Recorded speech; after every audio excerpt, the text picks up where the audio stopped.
Oh, yeah, we are live. Here we go.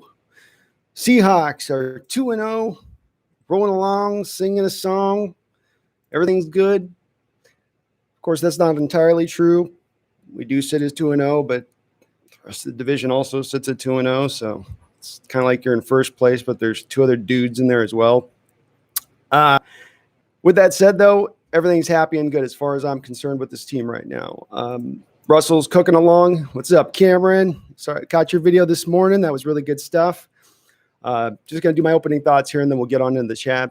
But fantastic from the onset here as far as Russell Wilson is concerned. He's playing at another level again. I know there's many people that'll probably get tired of me and others out there just harping on this guy from the local standpoint. I know in the national media is just starting to understand his greatness. What's up, Bash? How you doing? Welcome in the chat. You as well, Dustin. And I understand that, but you guys have to really, really wrap your heads around how good this guy really truly is getting to be, because normally quarterbacks, you have your rookie year where it's kind of rough, but they show flashes, the good ones. Then they get a little better and a little better, and then they kind of hit into their top end right as they're just entering into their prime. It's usually as good as you're going to get. There's some exceptions, but that's usually the way that this plays out. But with Russell, it is actually incrementally every season he's getting just a little bit better. He adds a little bit extra to his game. I go back to the comparison of Magic Johnson talking about his fierce rivalry with the Celtics in the 80s, and specifically Larry Bird. They had this rivalry. And he said one thing that him and Larry would each do out in the offseason is go back and learn some extra thing, add some extra item to their toolbox. So he played with Kareem early in his career, kind of learned a little bit of a baby jump hook as he was going along. And Larry got on with his left hand. He played one game with his left hand only. He's kind of famous for that. Fires Loan, how you doing? Welcome. Gabe Era, how you? Hello, hello, hello. We got a Victory Saturday going right now. I know they say Victory Monday, but for me, it lasts all week, baby. So the other side of this, of course, is as good as Russell is playing, we're going to have to address the defense. We're going to have to come up with some ideas today for fixing this thing, because not only in the aspect of not generating any pass rush or doing a whole lot in the secondary, you're also starting to get thin at positions you're already very thin, and we can make some arguments not as talented as you need to be.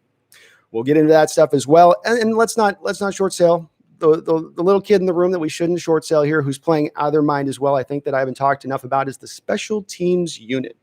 They are playing outstanding football, and it shouldn't be undersold, because, again, this is always going to be a vital component of Pete Carroll's team. This will be the fourth aspect we kind of touch on here later on, is the designs of Coach Carroll and how he wants to win football games ideally. And while it's not necessarily being done to the exact standards he's normally seeking, it is at least, it's in the vague spot of where he wants it to be. Run the football, be at least balanced offensively for the most part, stop the opposition as far as the run game goes, turn them into a one-dimensional attack, and play outstanding special teams. The special teams unit, from the return game to the punt return to the punts, as far as Dickinson's concerned, have been great. We haven't seen a lot yet of Blair to see if he's maybe had a bounce-back season from where he was a Pro Bowl year away. Remember, just back when he was playing with the Jets, one of the reasons they signed him is he had a Pro Bowl season there in a really tough stadium to kick. So maybe he can turn it on as well, really turn that third aspect of your football team into a true third aspect and not a third wheel.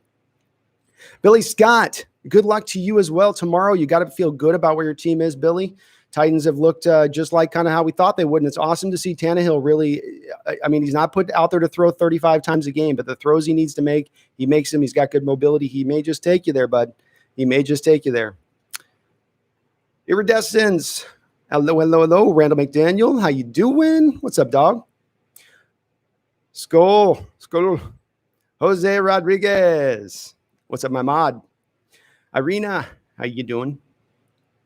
Dustin says our division will sweep us. It could. I don't think they'll sweep us, but because we'll probably stomp a little bit on the Niners at this point if they get any more injuries. But, man, Rams and Cardinals are both looking to be very, very tough right now. A little bit of the NFC's sort of fallen away a little bit, not as maybe strong as we thought. The Buccaneers could maybe still come around, but they haven't looked super out the gate yet.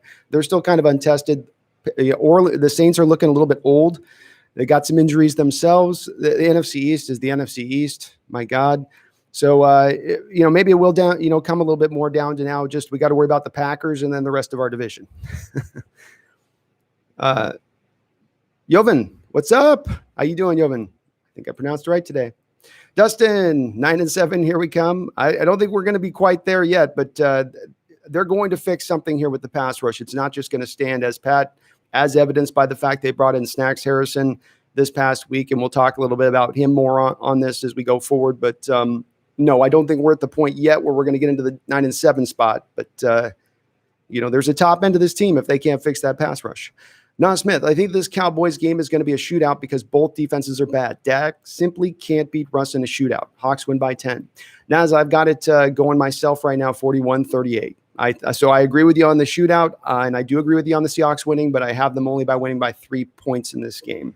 Because let's face it, they're going to make us all have to have a heart attack, or it's just not going to be a Seahawks game at this point. We got spoiled with that Falcon game a little bit.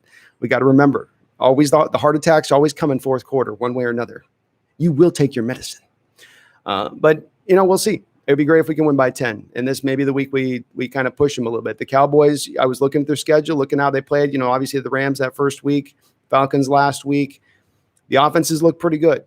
And we'll see where the Rams defense is going to lie. Of course, we know the Falcons defense is not good.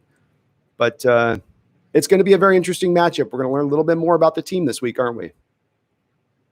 Matthias 23451 says, what's up with the Snacks Harrison visit? Will he sign? I hope he will sign. I think the one worry we have to have here is that you are not the only guy at the ball trying to get this bell. So there's a lot of guys out there trying to do their dance moves and whipping out the break dance and stuff. And so you got to kind of come with some kind of some square dance stuff, something like. What I mean by this is you got to pay up a little bit, Matthias. We're going to have to probably bring down the purse strings for a one-tech defensive tackle that doesn't really rush the passer, though he'd rush the passer better than what our current one-tech's rushing it at probably. But that's what's going to probably cost. And so Schneider's going to have to do it. And boy, he has been hesitant with those purse strings lately. I don't know if Jody Allen's got him on a budget or what. Gabe Harris says Cowboys secondary going to be missing 3 starters, I think. You know what that means? And he shows fireworks. And he is not wrong. It is, I think, going to be a high-scoring game here. Hard to see how this Cowboys defense stops the Hawks. Even if you have DeMarcus Lawrence on the field, he's hobbled on the defensive line, because that would be your one worry, is that maybe they have enough of a defensive line there. They just overcome your offensive line, and it doesn't even come down to the secondary. But with that said, their line's not what they probably envisioned in this offseason when they had Gerald McCoy and they're playing the 3-tech, and they had DeMarcus Lawrence coming with a bounce back year after last year. Aldon Smith's probably still going to be a little bit of a problem for us, I think, but that secondary is in trouble. Dustin says Sean Alexander must be the only one. No MVP for Russ, please. Sean Alexander must. Oh, okay, Dustin. Dustin says no MVP for Russ. Sean Alexander must be the only one. Dustin says our defense can't stop the Rams or Cardinals for losses. Yeah, but I don't know that their defense can stop us either, Dustin. And I think we're going to be engaged in a lot of shootouts this year. As well, we got to see how things kind of mature. It is only 2 games into the year. It's a small sample size to make complete, distinctions on what we know to happen. We can make kind of educated guesses, but we got to wait we need a little more data, a little more input. Irina, honestly, I think Dallas wins by a few. It's going to be a huge shootout with both quarterbacks being insane right now and both defenses being suspect. I don't think our defense can contain their offense. I can understand where you're coming from with that, Irina. I just come back to, I think our defense might be in just a little bit better shape. I'm going to count on our secondary getting 2 interceptions in this game. That's what happened last time. Now, granted, we had Earl Thomas last time, but we got a couple of interceptions last time they came into town. So I'm just going to say everything's going to fit right into that form. It's going to be very synergistic, or what was that thing where they're, I don't know. I can't think of the right word. Anyway, I think we're going to win. Cameron Hughes says Russell Wilson is going to end up being a top 3 quarterback all time. He just won't get the recognition because he played in Southern Alaska. There is a distinct key to this, Cameron, and honestly, it's not going to be in necessarily winning MVPs for him to get there. Though I agree with you. I do agree with you. He's not ever really probably going to get the recognition if he does remain in Seattle throughout his whole career. The thing that will get him, allowing him to be into the top 3 discussion, would be to go and win 2 more Super Bowls. That's 3 Super Bowls. That's 4 Super Bowl appearances. That's statistically, we already know right now he's climbing up the ladder with the career touchdown passes. He's going to be passing guys that that are, household names, Sonny Jurgensen and who else was, I was just looking at the list yesterday and it's escaping my brain, but a whole bunch of guys, Dan Fouts, part of Air Coryell. mean, this guy had a whole offense named around him. Russell's about to go past him this year as far as total touchdowns thrown in his career. And it's going to be more and more and more and more as we go along here over the course of the next couple of years. He'll start to maybe get a little more of that recognition at that point, Cameron. But he goes and wins 3 Super Bowls now. That's more than Ben Roethlisberger. That's more than Eli Manning. That's more than a lot of different guys down the board, from Aaron Rodgers to Drew Brees. Now you've separated yourself from your current pack. Now it's going to be into a discussion of what we're looking at from a historical standpoint. Billy Scott says Seahawks Titans Super Bowl. Billy, it would be an awesome Super Bowl. It'd be an awesome Super Bowl because I wouldn't be happy if we lost, but it'd be a great matchup. You guys laugh. We'll be forcing you guys at that point to pass because we'll stop your guys' run probably. But then you'll be able to throw on us because you've got the receivers on the outside. Especially seems like that guy's finally developing there. Give me the name on it, Billy. But the second receiver, not Brown, but the other guy that you guys drafted a couple years ago, he's finally coming around. I was watching him make some catches the other week, and he was, just going out and mossing guys and looking strong at the point of the catch and fast and quick. It seems like the light bulbs maybe they finally come on. I always felt like that guy was a little bit held back by Marcus Mariota and his deficiencies as a passer. Ewan Tyrell says, "Hey, Hope, we're all hoping. We're hoping you." Oh, okay. I think this is what you're trying to say, Ewan. Ewan hopes that we use Disley more. He feels more mobile and a better target than Olsen. I think they are trying to protect him just a little bit, Ewan, right now. He's come off 2 major injuries over his first 2 years. They want this guy at the end of the season, not in the now. I'm okay with them waiting and trying to lean back on Olsen a little bit now, get a little bit more just a little bit more time from Olsen to give Disley a little bit less time than he has to get through a full season this year, because we're going to desperately need him at the end of the season. Not that we don't necessarily need him now. I just think Olsen's going to come along to some degree. He's played not very well at all, but this is just not matching to what he's done historically, even moving into last year. It could be that he's completely fallen off a cliff. But it doesn't seem like that as far as, again, just the longevity. He knows how to be a pro. This is a guy who, by all accounts, knows this was his last season and was really going for it. Maybe he's just playing a little tight in a new uniform. It's a new area. It's a new quarterback. He's just getting used to some things. I still think we got to give him a little bit of time to come around, though, especially just to protect, just a little bit of protection for my man Disley. Uncle Disley's got those knees and ankles. You got to be careful, Uncle Disley, Uncle Will. Iridescence, do you think Tyron Smith will make it? Well, historically speaking, he always seems to miss a few games. So I'm going to be leaning back, Iridescence, and say that chances are in this one on the travel that I think perhaps that they sit him. They look at Seattle's pass rush and they say, why should we run Tyron out, have him break his back in this game on a game where he's not going to be the difference for us really in this respect. Maybe as far as if they think they can run the ball better with him in there, but it seems like, by all accounts, and this is just historically, Tyron always seems to miss 4, 5, 6 games a year, and the Cowboys seem to be okay with that. Dustin says Rams are scary. They definitely are looking good, man, and they've changed their offensive attack. So now that just speaks to them being a little bit more able to hit you in a couple different ways, through the run, off the boot stuff, and then go right back to their 11 personnel stuff that was their tried and true stuff back in their Super Bowl season. Snoop Dogg says, did you hear what Jamal had to say about his perceived lack of coverage ability in the ability by Cowboys Nation? I feel like he's going to absolutely smash tomorrow, like defensive player of the year performance. Snoop Dogg, I did hear he had said that, and it's great to hear. It is great to hear. He did look, he struggled in coverage in that game. It wasn't just one play over the top. He got beat. He got beat a couple times over the top, and he got beat a couple times up in front of him. Now, I don't think that distinguishes him as being lackluster in coverage. I think some of it was he was being asked to do a couple things out of what they were normally going to have him do, because Marquise Blair's off the field, Quandre Diggs off the field. You're back to playing some cover 2 at times, which is not really what his skill set is to be a cover 2 safety. That's just not what he does. Excuse me. It's Hawaii weather. I can't breathe. There's sand. So he's got to come back and bounce back from that performance. This is also a little bit of the reason why I tell folks to just take your foot off the gas pedal of we need to sign Jamal Adams now. We need to sign Shaquille Griffin now. We need to sign Chris Carson now, because the price is going to be incredibly so much more later on. We need to find out the players we have in these guys first. We need some more data. We do. I understand that Jamal Adams is going to be a great player and a sensational strong safety and maybe even a Hall of Fame talent. But if he has some deficiencies in his game, then he's going to be a 17 million a year player as opposed to pushing into that 20 million per mark. That's what's going to be the distinction on that. And you signing him early now is not going to be some big, massive savings. You're saving right now. He's on 3.6 million right now. So we got to just wait with him and to see what we really have. Not to say I don't love him long-term here still, but just that there's no reason to rush it. It was part of the deal. But I hope he does, Snoop Dogg. I hope you're calling it right on that, man. Because we're going to need a couple guys tomorrow to show out in that secondary and get a couple picks.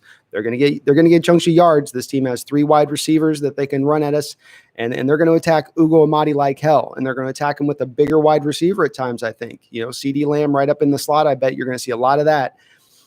CeeDee after the catch. Ugo's a 5'9" guy. He's going to be tested on his tackling. He tackled really well in this New England Patriot game, but it's going to get rough for the boy. He's going to have to hold on for dear life at times. D-Mac, what is up, D-Mac? Good to see you on the chat. I'm going to be on plan later if you're down.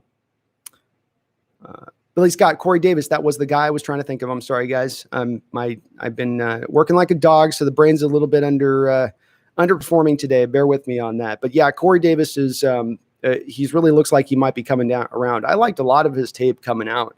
I know he came, I think, from a small college, but just a really good route runner. I think he even drew some comparisons to Rice coming out, part of what I think made him a top 10 pick. But boy, if he can come around, you guys got those 2 guys on the edge now to keep those safeties from being able to come up and put 8 guys in the box. That makes you so much more harder to defend. Nas Smith, Titans are a good team, but not Ravens, Chiefs, or maybe even the Steelers good. Nas, it's a solid point. The one thing I would say is we don't know where this season is going to mature to. We all have to keep in mind a couple things this year. The injury situation is going to continue to be prevalent as the year goes on. It's not going to just be an outlier these first couple of weeks, what we've seen. It's not going to happen. You're going to see more of this. And the reason we talked about, they didn't have the training in the offseason. All that training is to, yes, in one respect, get your performance better, get your body performing at a higher level once the season begins. The other aspect of the training in the offseason, those programs, is to prepare your body from a footwork standpoint, prepare the strain of the movements and getting your body. It's all of those kind of things. It's the preventative stuff that they're having them do and almost pre-rehab like work that they have them go through to do to prevent that stuff. None of that goes down anymore. So now these guys come out on these football fields and it's just going to be so here's my thing with that, Nas, is that when you look at the Titans, they have a very complete football team and some decent amount of depth. Those teams in this year that have the good depth and the good enough star quality can maybe go far because they can sustain some of those losses and still prevail. Certainly, maybe we could say that both the Chiefs and the Ravens fit into that mark as well. But I will say this. I'm not 100% sold on the offensive line right now with the Ravens where they currently are. They lost Yonda in the offseason. And yeah, it's great to have a guy like Calais Campbell down in there and Derek Wolfe in there on that defensive line, but those guys are old as snot. So what my point on this kind of is that they could wear down a little bit. You can see those teams fall away a little bit. And the Steelers, man, I'm still not sold on them. Yeah, they're another team that fits to me in the same target with the Titans where they could be in that mold. A lot of it's just going to depend on how this injury season how the injury breaks out for whatever team. What's the team in the AFC that's going to be the equivalent of the 49ers in the NFC? Who's going to be that team? Because somebody's going to pop up and it's going to be a contender. Which one is it? But I still think in the playoffs, they're a tough team. Remember, we get to the playoffs too now. You run the football well, you protect, you turn the ball over well, and your defense plays. You got a solid defense across the line. That makes you dangerous in the playoffs. There's no weaknesses to attack. Randall McDaniel says Eli and Manning are looked at as all-time players. Neither Indy or Denver are big markets. Yeah, Randall, I think he can get there, and that's a great point, and that's one of the reasons that Russell can get into that discussion. A guy like Elway was, I think the thing that helps both of those two guys that won't help Wilson, though I will say on this, Randall, is both of those guys were that All-American 5-star rocket cannon arm golden boy. It was that generational talent talk of these guys when they were like 16 years old. And Russell's not going to have that same kind of, backing where people were aware of him back there. It's taken a long time for him to gain understanding into the consciousness. There's still people right now to this day that would tell you that Steve Young's a better quarterback than Russell Wilson. a large contingent of national fans. And that's a laughable conversation to me at this point. Randall McDaniel says Russ started stacking trophies, he'll be remembered. That's what I'm saying, man. If he got 3, he just gets even 3 or more, man. He's right there in that top 3 discussion. I know there were other old school quarterbacks. You can go point to 1957 guy that won, 10 titles back, before it was even elite, but come on, Dustin Elrod says Rams at Bills pick. I'm going Bills, man. That 10 a.m. game for West Coast teams, Dustin. It's a tough route. And I think it's a couple of years ago, the Rams went in there and lost, I think, even last time they were on the road in there. But yeah, I'm going that way. And my reasoning being is that I think that the Bills can really attack the Rams secondary and press them with some of the running ability that I think that Josh Allen kid has. I think that they haven't really been tested so far this year with a guy like that necessarily. And I really think that defensively, they're going to be able to stop what Rams do above and beyond. I don't think the Rams are going to be able to put up 20 points in this game. I think that they're going to be able to lock them dodown in coverage over there. Tre'Davious White and some of the stuff they do there in the secondary, Micah Hyde. So it'll probably still be a close game, probably not a 10-point win or whatever, but I got the Bills probably like 24-19. Corey Davis, everyone helping me on the chat. Thank you. I appreciate it, chat. Now Smith, Wilson hasn't made one mistake yet. Most of his incompletions are drops by receivers or throwaways because of our terrible O-line. This year he breaks records, and I've said this since the end of 2019. It's another solid take, Nas. I mean, I think he has played, and it's why I've talked about him a lot. And there's times I've had in the chat, people go, don't talk about Russell anymore. You're talking about, it's like, man, you got to talk about it. You got to talk about it because we're never going to see a quarterback come through town like this again. For you young folks that are 14, 15, 16, I feel it's great that you get to see this quarterback so early in your life play this, but it's going to skew everything you look at the quarterback position as we move forward, because we're just not going to get another one of these quarterbacks coming through. It just does not happen. Doesn't happen. We had to wait 40 years to get him. Before that, it was guys that were almost, if you squinted your eyes and you stood back at a distance and you kind of, put a pair of sunglasses on, they could almost look like a franchise quarterback. But this guy's not just a franchise quarterback. As we're in this talk and having this discussion now, we're talking about all-time best, top 10, top 5, top 3, and he's still got a lot of time to get into a higher discussion than that. God forbid he goes on some magical dynastic run of 5 championships and starts to push one Mr. Golden Boy Brady. All right. Ewan Tyrell, do you think we'll trade BJ Finney? The only way we're going to trade BJ Finney is if you can get somebody who assesses him as still having some value. The only team that would do that would be the Steelers, and they would look at the contract as being acceptable, especially I think losing Pouncey for the year, knowing he knows the system, knowing his play within that system. You're not going to get a lot for him. But yes, right now we need to flip for some draft capital, as much draft capital as possible, because chances are Schneider's not going to want to lose that second round pick dealing out for a defensive lineman or a pass rusher. He's going to want to go 4th round and beyond. So if you can stack a couple of those later on picks, maybe you can get a little bit better of a player. You got to push those guys out there to go get those picks, though. So hopefully they do. But that's the only team that's really going to grab him at that point, Ewan, because I don't know that he has a lot of value across the league right now as far as a player goes. And it's a hard question to answer, though. Jason Voorhees. Jason, Friday the 13th. I just had a chill go down my spine. Do you think DK Metcalf is going to be in the Hall of Fame? I do. I called this back to last year, Jason. I said he's on a Hall of Fame trajectory. And I would have what we saw this last week was a guy who wanted to put – we saw this a little bit in the Eagles game in the playoffs last year when he put the rookie record out. He's on a purpose. He's on a mission. Guys say they're on a mission. Like the guys always say, I'm in the best shape I've ever been after every offseason. Yeah, sure you are. Okay. Everyone says that. But few guys are really pressing that just trying to take it to that next step, that next level. Certainly we've seen that in a guy like Russell Wilson, where every year you can see him now just seemingly getting better and better and better and better. DK is doing the same thing, and that's born out of that hard work. It's born out of, and again, it's hard work isn't the right word for it because it's so much of a deeper level of concentration. It's that getting up every day and you do the 4-hour workout and then you go work on hand work and then you do eye work tests. What's that? Like you're putting all these different things together and then you have your body and your meal right. and you're not off sloughing off or doing stupid stuff, you're just putting your head on going, look, I got a small time where my pro career is going to be alive and I can play this game. Take advantage of it. Take advantage of what I can be right now. And few players, I think, really do that. I think a lot of guys settle in, even stars. Hey, I'm one of the best players in the league. Why do I got to push beyond this? He's one of those guys. And that's why I think above the physical stuff, above playing with Russell Wilson, above all that, above his development, just that mentality is going to be what drives him, I think, to eventually get to that mountaintop of the Hall of Fame.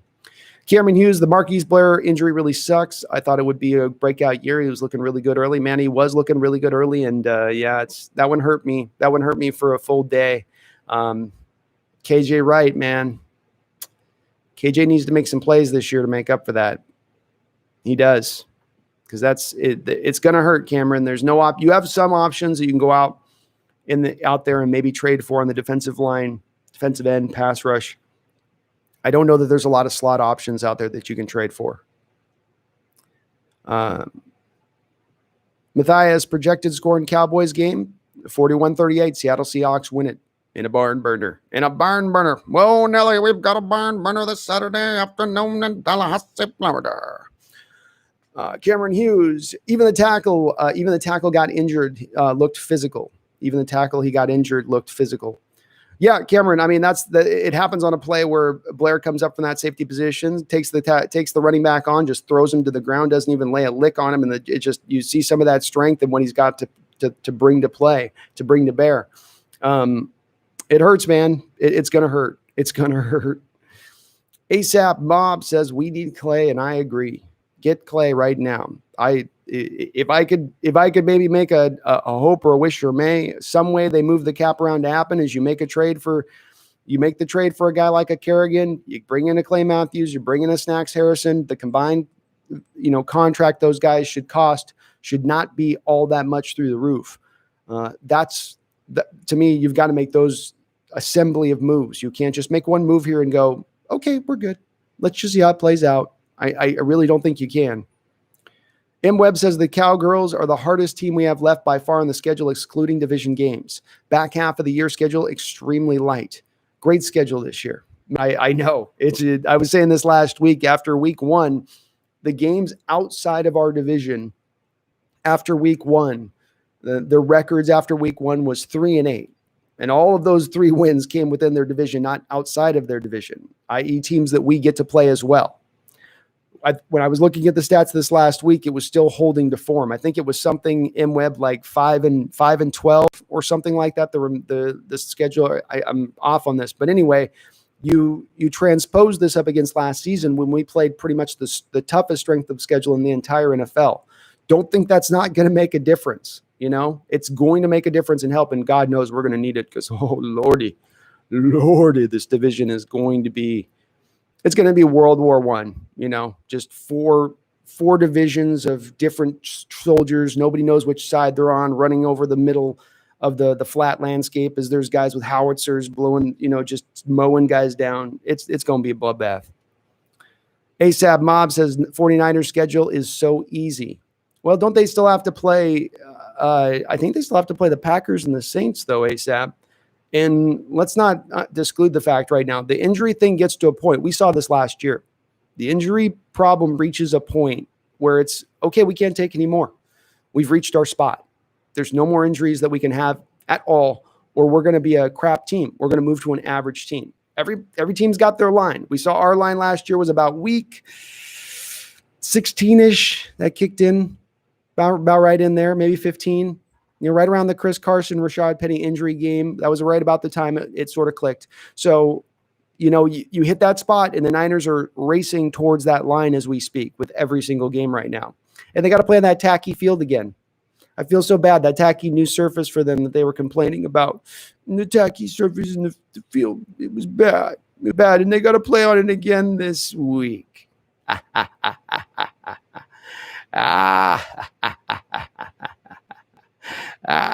And we don't have to play on it this year. Our games are at home against New York. The Power of Myth says the Bills game won't be easy. The Power of Myth, that was one of the games I had at the start of the year. Seattle losing. So that was one of mine. It's one of the reasons you were asking, Dustin, why I thought Seattle would lose in Buffalo. I think it's really hard on the West Coast teams to go out at 10 a.m. on the East Coast games. I know Seattle's currently 6-0 over our last 6 games on the road. Got it. But this is Buffalo. You're up in the great up northeast in the middle of nowhere on an iceberg playing a football game. It's weird. It's weird. And it's one of those areas that, I mean, it's one of the reasons, in my opinion, that when they were actually good and had some talent the last time they did, they went to 4 straight Super Bowls. So I think that they're going to be tough to play. I agree. And that's a loss for me, unfortunately, on the schedule, boys and girls. Spider Rico says, is Brooks going to play the Sam? Spider Rico, it does appear Jordan Brooks is going to play the Sam position. Now, hopefully he can play it well. I watched a lot of his 2018 tape because I did my initial review of him when he was drafted based off of specifically his 2019 tape, and I gave the guy quite a hard time on my draft review when I went a little nutso during the live draft stream. We'll try not to talk about that too much, but I went back and did go and watch his 2018 tape. They were playing Texas Tech more of a 3-4 defense at that time. So he was playing kind of more out on that edge, which is essentially the de facto kind of position of what the Sam is in the defense, because the Sam's up off the tight end as that would normally be. He did it okay. He wasn't a magnificent pass rusher. It was all right. He didn't set the edge. He's not going to set the edge as well as Bruce Irvin is. He's not going to be as strong as Bruce Irvin is at that point. He could potentially get pushed around a little bit at times maybe with that. We'll see. It'll be interesting to see where he's at from a strength standpoint with that. But he can run and he can hit. And with Marquise Blair off the field, we need another one of those guys back on the field that can provide some of that. Make these receivers and whatnot pay the price. And we'll see how legitimate that speed is as well. Spider, I mean, they said his was a 4.56 with an injured shoulder and not even training for it. So they're hinting that he was supposedly a 4.45 guy or something like that. We'll see if that's the case. Cameron Hughes says, I'd put my house on the Seahawks signing Damon Harrison. I think it's going to happen. Well, I think I would agree with you, Cameron. We are the front runners here. We are the front runners. But I would also offer we were a little bit of the front runners than the Jadeveon Clowney deal, and it would appear that we were only willing to offer a 1-year, $9 million deal to him at the last minute. So if they're going to go cheapskate on us, and they've gone a little bit kind of cheapskate recently on some of the stuff that they've done, that's where it could get upended for me, because there are other teams that are going to be interested right now in his services. But the one little maybe benefit that you have in your back pocket here is, of course, he is really good friends with Quandre Diggs. They play online on Xbox. So, that's that. And they were former teammates, of course, too. So that could go through and say something. And folks, do get excited about Damian Harrison. There are a lot of people out there that tell you that he's cooked and he isn't any good, and then go look at his this and that, but actually go look at his stats. He put up fairly legitimate stats in Detroit when he last played, playing for a kind of a loser team without a lot of help on the defensive line. I think still is another one of those guys who's going to flourish playing on a good team, because before Detroit, he's over in New York. New York wasn't very good before that. So he's kind of always been just kind of the only guy as an island unto himself, as a very good player. I'm not expecting his prime. I'm not expecting the number 1 Pro Football Focus rated player for like 3 straight years, but a reasonable, give me 85% of that. Give me 90% of that. And that's probably actually going to be better than what we're getting at the 1 Tech right now, which Puna's playing fine, but I think he'll even give you a little more pass rush than what you get from Puna. Iridescent says, I can't wait to see Shaquem Griffin play again. I can't either, because he gives you a high pressure rate. Iridescence, that's the thing with me. And I think he's a playmaker out there. And I think he's going to be a problem for tackles in the league. Get a guy like Tyron Smith out there this week, this, older player, moving a little, one of those tackles, moving a little bit more like Frankenstein. He can maybe dip and get under that guy a little bit on a couple plays. It can't be worse than what we've got going out there right now. That would be my contention to the coaching staff. It can't be worse than what you're trotting out there right now. My brother, Robert Pennington, how you doing? So good to see you in the chat, bro. We're absolutely doing fantasy advice. Throw it my way. User hit stick, no worries. Better late than never. Appreciate you jumping on in the chat.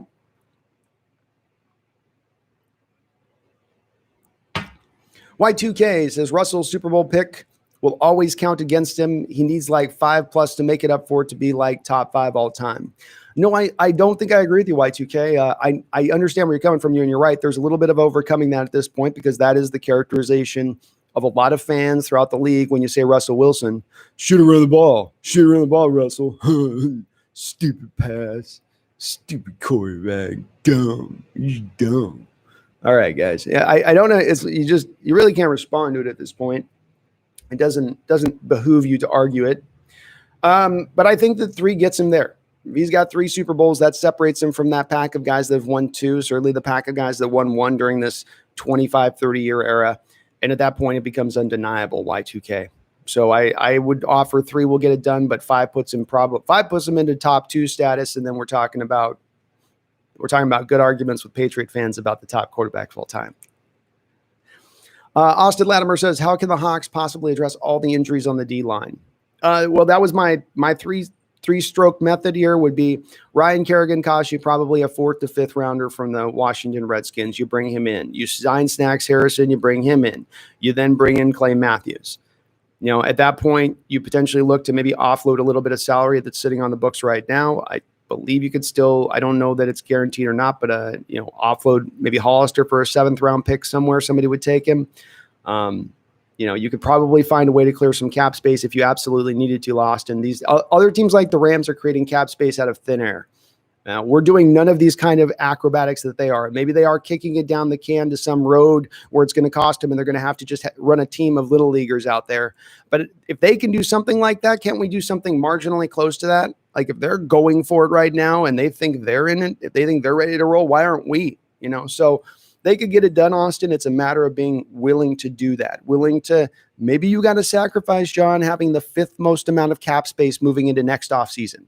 Maybe you got to only have the 11th or 12th most.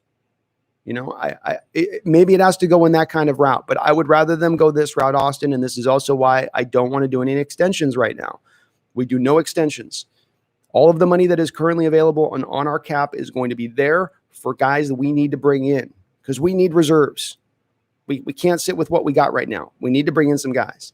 That would be the quickest, easiest way, Austin. I'll go a little bit later on here into a couple of I went last night through the teams again. I've done this a couple of times as an exercise, but I tried to refresh it last night.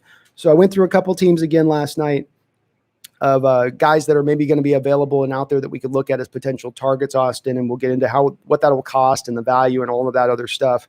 But there are a couple of options out there. We're going to see some teams falling away now, like the Eagles, let's say, that are falling down, who are now not in it, who thought they were going to be in it, who have a couple of guys you can maybe pluck up as pass rushers. Randall McDaniel, $25 donation, my guy. Thank you so much. I salute you, my brother. Thank you. You're always so nice with the donations, my guy. Thank you so much. Iridescence, Hasselbeck was decent. Jackson wasn't great. Hasselbeck was good. Wasn't great. And Hasselbeck, the thing with Hasselbeck is that Mike Holmgren brought in Matt Hasselbeck because he thought his system was so smart, it could overcome a lack of arm talent at the quarterback position. And it's an odd lesson for Mike Holmgren to implement when he had just come from Brett Favre and learned firsthand how well arm strength can help you within the West Coast attack. I think he was just maybe having daydreams of Joe Montana still in his head when he was the offensive coordinator for the 49ers. Either way, Matt was good. I like Matt a lot as a quarterback. He was gutsy. He's a lot like Dave Craig, man. They put it out there, but just limited from a talent standpoint. And that's tough. That's tough in the NFL. From the 2000s on in the NFL, having a limited quarterback is going to cost you football games at one point or another. And Jackson, Lamar Jackson he was kind of a placeholder, Dustin says Hassel was awesome. I'm not surprised you love him, Dustin. I like me some Hasselbeck.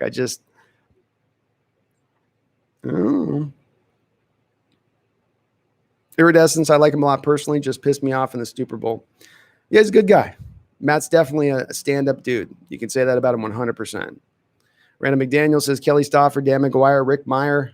Well, you got Stan Gelbaugh in there. Don't forget old Stan the Man. Well, there's a couple. John Freeze. Little John Freezy. The 90s quarterbacks for the Seattle Seahawks were, it was bad. It's part of why I say to you folks, appreciate what you got now. Appreciate it because you go through a dearth of quarterbacks where you're just staring at a wall watching a non-functioning football team because of one position, and it's brutal. Gabe Arrow's got Kitna, Moon, Hasselbeck, Dilfer, Heward, Charlie Fry, Wallace, Whitehurst, Jackson, RIP, and then Russell Wilson. That's a long wait. That is a long wait. That's a lot of people to go through, Gabe. You know, what you got between your list and Randall's list and my addition on that, there's got to be like 13 names before you got to Russell Wilson in 35, 40 years. Don't think we're just going to do the Packers thing where we just add one to the other. One to the other, baby. Just keep the train rolling. Keep the train rolling. No. My brother says, losing Blair hurts my soul. Yeah, it hurt mine too. I thought that guy was going to be kind of like our breakout guy. I thought from the reports in camp, he had a couple picks on Russell in camp on one day. It hurts. It hurts, man. John Lennon, how you doing, John? How you doing, John? Freddie Swain. Yep, look, Freddie Swain is fans are getting really hyped up on Freddie Swain. Bear with it. I think just cool it down for just a second. By Pro Football Focus, he was one of our lowest graded offensive players in this football game. So outside of that touchdown, it wasn't like he was necessarily balling out on the other side over there. But that said, he's got the 4.4 speed. The guy's legitimately fast. So when he took that ball across the middle on a drag route and got it upfield that quick, that part's exciting. I don't know long term this year where he's going to really lie as far as his spot on the pecking order, especially once Josh Gordon gets back. David Moore's playing really, really good. And David Moore actually graded out really, really well with Pro Football Focus. Seahawks Drip says, do you think Jamal's coverage was bad or he just couldn't play on the ball? I think he's just not a deep safety, Seahawks Drip, as much as anything. Into my eyes, and I've got to be honest here, I didn't watch the All-22 film where you really get to see play in and play out, but they showed a couple from behind the quarterback shots where you could really see it, and the Seahawks were lined up in cover two, to my eyes, a lot of the time. And you're going to do that at that point because then you can half the field off for Leno and make it easier on him because Leno's a box safety. You don't want him at the free safety position. They were doing it because they didn't have any other choice at that point. That was the best option available to them. So they had to simplify things down for Leno. That put Jamal now from being a down in the box safety, more of a cover two range safety kind of guy, which is just not really his game. He wants to come downhill and attack, and that's really where he's best suited. You just got caught in a situation because of the ejection and then the injury to Marquise Blair, where you just didn't have. There's not enough room on these rosters on the NFL level for them to have enough guys backing up guys to back up guys, where it's like you get to the third or fourth guy in a football game and. You know, we've seen it before in times with offensive lines where you'll end up with a tight end at a left tackle position for a little bit of time. So you don't like to see it, but it does happen sometimes. And probably more so this year amongst the entire NFL. TDC says, my first Hawks QB was Rick. I only know how to throw off my back foot mire. I definitely appreciate what we've got now. Yeah, Rick really, Rick was the oddity. I talked to you guys when I started the stream about the quarterbacks that get incrementally better, hit their prime, and then go. Rick was sort of like he had that rookie flash year where he gave you a little something, and you're like, ooh, here we go. Number 2 overall pick for a reason. Yeah. The next Joe Montana per Bill Walsh. Here we go. And then he just kind of and Rick's another one of those guys I would say you spoke to his mechanics and off the back foot, valid TDC. The other thing with him and thing I go back to with Matt Hasselbeck. When you're drafting a quarterback, it's a cliche, and it's not the only thing that matters. There are other things you got to bring into play here. You don't want to end up with a bunch of Jeff Georges or Jay Cutlers. But you've got to have arm talent, and not just like I throw with great touch and with timing, and I can throw a receiver open, but you got to be able to uncork one from time to time and put it on a line and put it on a spot where you need to put it. And when you don't have that, it removes certain throws from your game. You know, it just does. And Rick was that way. Dustin says Seahawks are overrated right now. If our defense can't rush the passer nor defend the pass, we will never make a deep run. Seem to be headed for a wild card win and a divisional round loss. Well, if they don't upgrade the team as it stands right now, Dustin, I could see it being a divisional round loss or a conference loss right now. So I'm not that far away from disagreeing with you, frankly. In the respect of where they could end up. I don't think that they're overrated. I think when you have a quarterback playing at this level with the current state of the NFL built around offenses, also understanding, and this is a very key point for everyone out there to remember right now, the reason you're going to see these offenses going through the roof week in and week out are because there are no fans. We saw the effect in such a huge way in our stadium this week. Those stadiums where there aren't fans and the quarterbacks get to go into it, it's going to be just, it's stealing for these quarterbacks. They can adjust to the line of scrimmage. They can communicate clearly. They're comfortable. There's no juice to the defense of the momentum they normally get. It's just going to make these points and yards rise this year. It's why Russell really has a good chance of like potentially throwing for 50 plus touchdowns.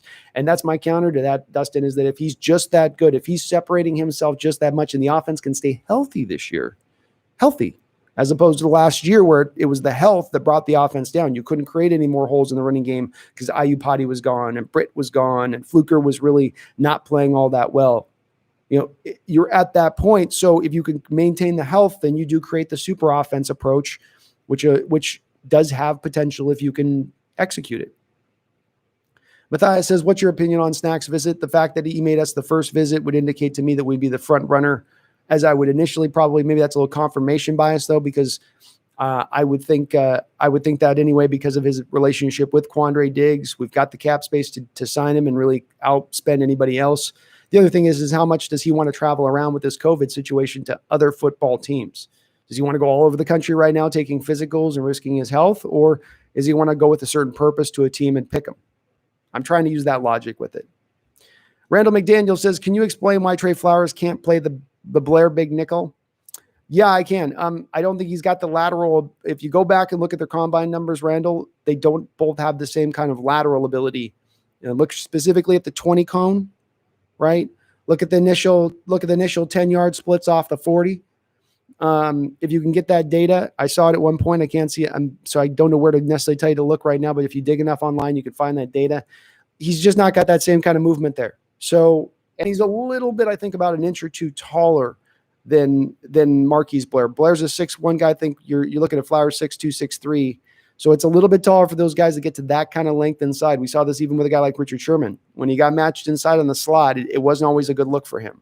So there's 6'1" that's about as far as you can push the height, because the player has a two-way go there.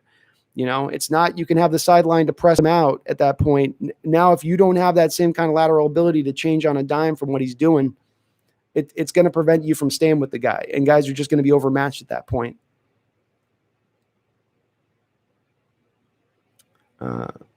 Brendan says, I'm tardy. Thoughts on Snacks? It looks like 90% going to happen. It does look like it's going to happen, Brendan, for just the reasons I just said, where I think he is, I don't think he's going to travel for this COVID stuff. We got the money to spend. We got the need. He's got the friendship with Diggs. Check. Shh. Sign him. Dustin Murray will run all over us. The Rams will scheme us to death, and the Niners will run all over us. Perhaps, Dustin. I mean, it's very easy to get doom and gloom with this kind of stuff. But again, too, I think we've got to, as far as the defense goes, are they going to play this bad throughout the year? I don't know. They're at the bottom of the barrel. There's only anywhere to go but up from here. We'll see. We'll see, Dustin. And again, the injury stuff has hit us a little bit. Let's see if it hits the Rams, hits the Cardinals. Let's see what happens once we get those games. Right now, we got the Cowboys in front of us. We're 2-0. You can't ask for anything better than what you are right now. So maybe you're overrated, maybe not. But until you start losing those games, we can't. I'm not going to get out ahead and start calling it before it happens. Brendan Eichrick said, did you see Snacks was using the Seahawks jersey in Madden today? Oh, Nelly. Yeah. Mm-hmm. I likes to hear that. I likes to hear that a lot. A lot. That's great, dude. Hopefully that's an indicator. Hopefully he's giving a little subtle nod out there to Seahawks fans, because that would be awesome. Cameron, my first Seahawks quarterback was Tavares Jackson. I'm sorry, man. And clipboard Jesus. Then we drafted Russ the following year. Yeah, Tavares was a guy that was a really good backup. That's what he should have been. He got to play with a lot of talent with the Vikings there. Granted, he was a young player. Favre got in there and blew the top off with the type of production he got out of the same offense with the same talent. Peterson on the outside, Sidney Rice, Fashante Chacon as tight end. They had a lot of talent, not to mention a really good offensive line. Matt Burke down there. So he had a top end to him, Cameron, and Seattle was really It's the one worry I would have of Seattle ever finding another quarterback. I know they got Russell. I understand. I get that they were the team to pick that. But when you look at what the moves they made at quarterback prior to Russell, signing the deal to the Matt Flynn like they did, I'm not necessarily, and this is in addition to some of what we've heard about the way they've scouted quarterbacks over the last few years. Because if there's any truth to the fact that they offered the Browns the first round pick because they were theoretically going to get Baker, that's not a good deal. And we know they loved Andy Dalton in the year that he went to the Bengals in the first round, and they were maybe going to look at him. That's not a good deal. So I don't necessarily trust where they're at as far as their evaluation of quarterbacks, but you're very lucky, Cameron, to be watching our man Russ play. Enjoy every minute of it. Savor it like a steak, where you just tiny slices of the steak and just little morsels in your mouth every time. Close your eyes and just enjoy it like that. Because, man, the rest of us old school Seahawks fans can tell you and attest, it gets dark. It gets real dark. You and Tyrell, thoughts on Poona Ford so far? To my eyes, I haven't watched him a lot because my eyes have really been drawn out to the corner position because of just how much they're getting attacked out there and how little teams are running on us. So I've really been just locking in, watching those guys and kind of how they're playing, and then some with the linebackers. And that it's defensive ends. So the defensive tackles have kind of come last on my list on who I'm watching. But to my eyes, in the little moments I've looked, he seems like he's playing into that rookie year again, which is that this is his top end, a solid upper level one tech in this year. He's going to play for 8 to 10 years in this league in that kind of role, and he'll be very good in that role. That's his top end. He's not a guy that's going to get to the Grady Jarrett spot like we had hoped. Grady Jarrett being a very similar player as far as the size measurables go, undersized defensive tackle who can kind of play either one. He's never going to slide into a 3-tech. He's a 1-tech guy. He can hold up well with a double team. He can push the pocket just enough. But I think he's been solid. Ewan's certainly solid in the run stuffing. He's a big part of that right now. Bleed Blue and Green, I just jumped on because I saw that you were live, but hot damn, does that thumbnail look badass? Borderline clickbait. Much love from Boise, Idaho area. Go Hawks. Thank you, Bleed Blue and Green. I try not to go too hard with the clickbait, but the photo was just so nice. I saw it and I was like, oh, this is just too.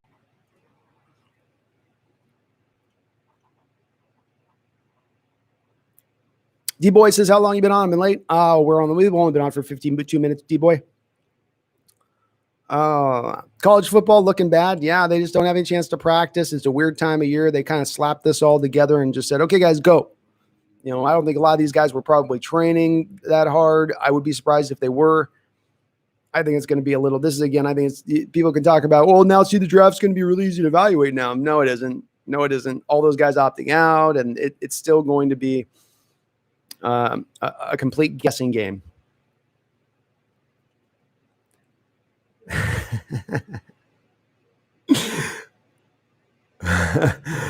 Oh God. The Niners just signed Zig Ansah. Yeah, they had no choice, Team 12s. They had no choice but to sign Zig Ansah. I mean, they're Solomon Thomas out, Bosa out for the year. D Ford's been fighting injury. It's getting lean for them, man. Lean. V Splash, what do you expect from DK versus the Cowboys? I wouldn't be surprised after this last week against Gilmore if the Cowboys go into doubling him, and this opens up a lot of Lockett in this game potentially. Or if they keep a safety just kind of over the top lurking. We've not really seen yet teams commit to that extra safety as much over the top for DK. And the second certainly is, if there is any second safety back there, the Seahawks attack it big time. But I would expect him to just kind of continue to be where Russell's going to work things around through Russell's not a guy that's going to necessarily usually throw to a guy 10 to 12 times a game. So there's a lot of these games where DK is probably going to be into this 5 catches, 98 yards, 4 catches, 91 yards, 6 catches, 106 yards. But I would expect this week, because we are playing Cowboys, I will say I'm sort of changing this on the fly, Splash. So I'm thinking it through. I think this year he puts up the 135 to 150, because I think it's going to be a 41-38, and I don't think you're going to get there without 150 yards receiving from DK. Anthony Bain says the Cardinals looking like the best team in the division. They got a pass rush and a secondary. Same thing with the Rams. It does. I'm still going to question whether the Rams offensive line that played so bad last year is going to hold up as well throughout the year.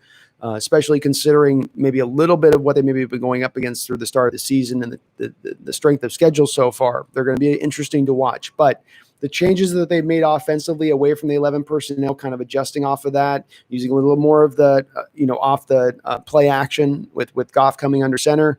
Those are going to be trouble routes for us because our defense is going to want to come in on that, just like what the Niners do with the play action leads those seam routes to be open because the linebackers bite when the linebackers should be covering up the seam. Especially a guy like Jordan Brooks who just loved to do that in college. I mean, he would bite down on the play action all day long. So they're going to be tough. I agree, Anthony. I don't know if the Cardinals are the best team yet in the division. They could be, though. Give me another week. Give me another week of evaluation because they're right there with us, and I just need one more just to kind of get full view of them.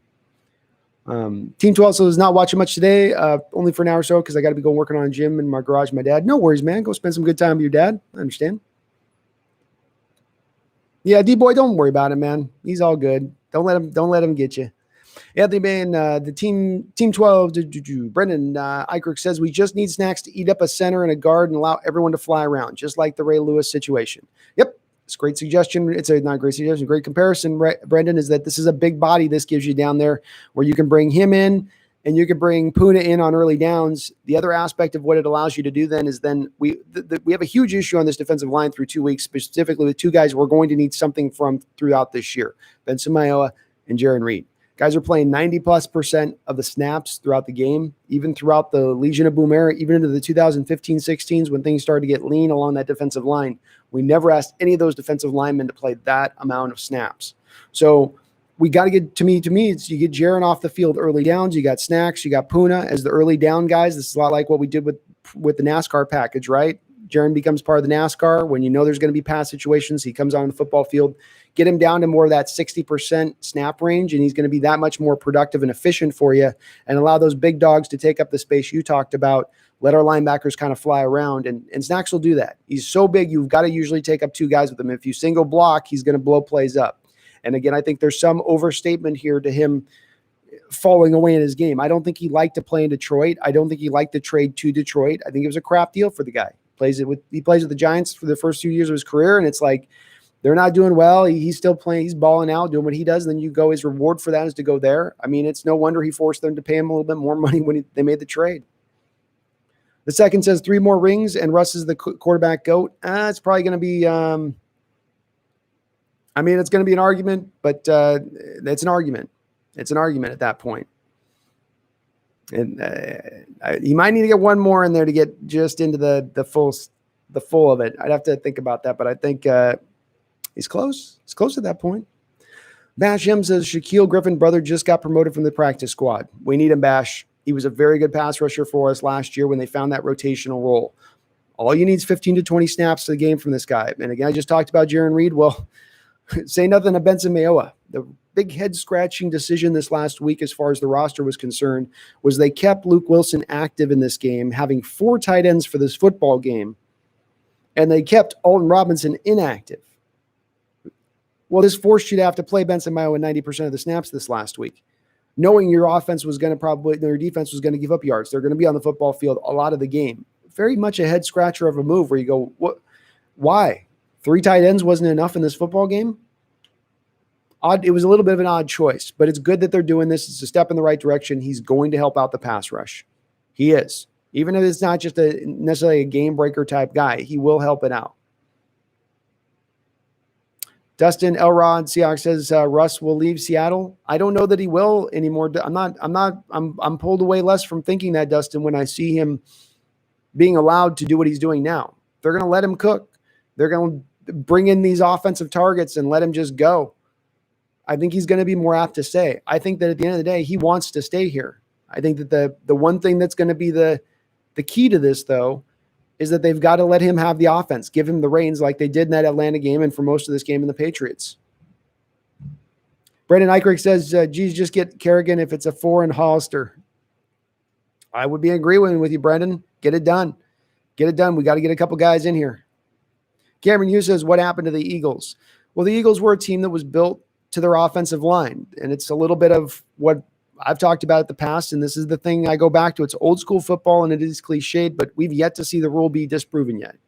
Certainly the Seahawks aren't proving it with their approach this year, going secondary heavy over the defensive line.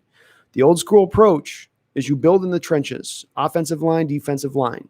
That's where you start, and then you build out from that. And so with the Eagles, they had done that.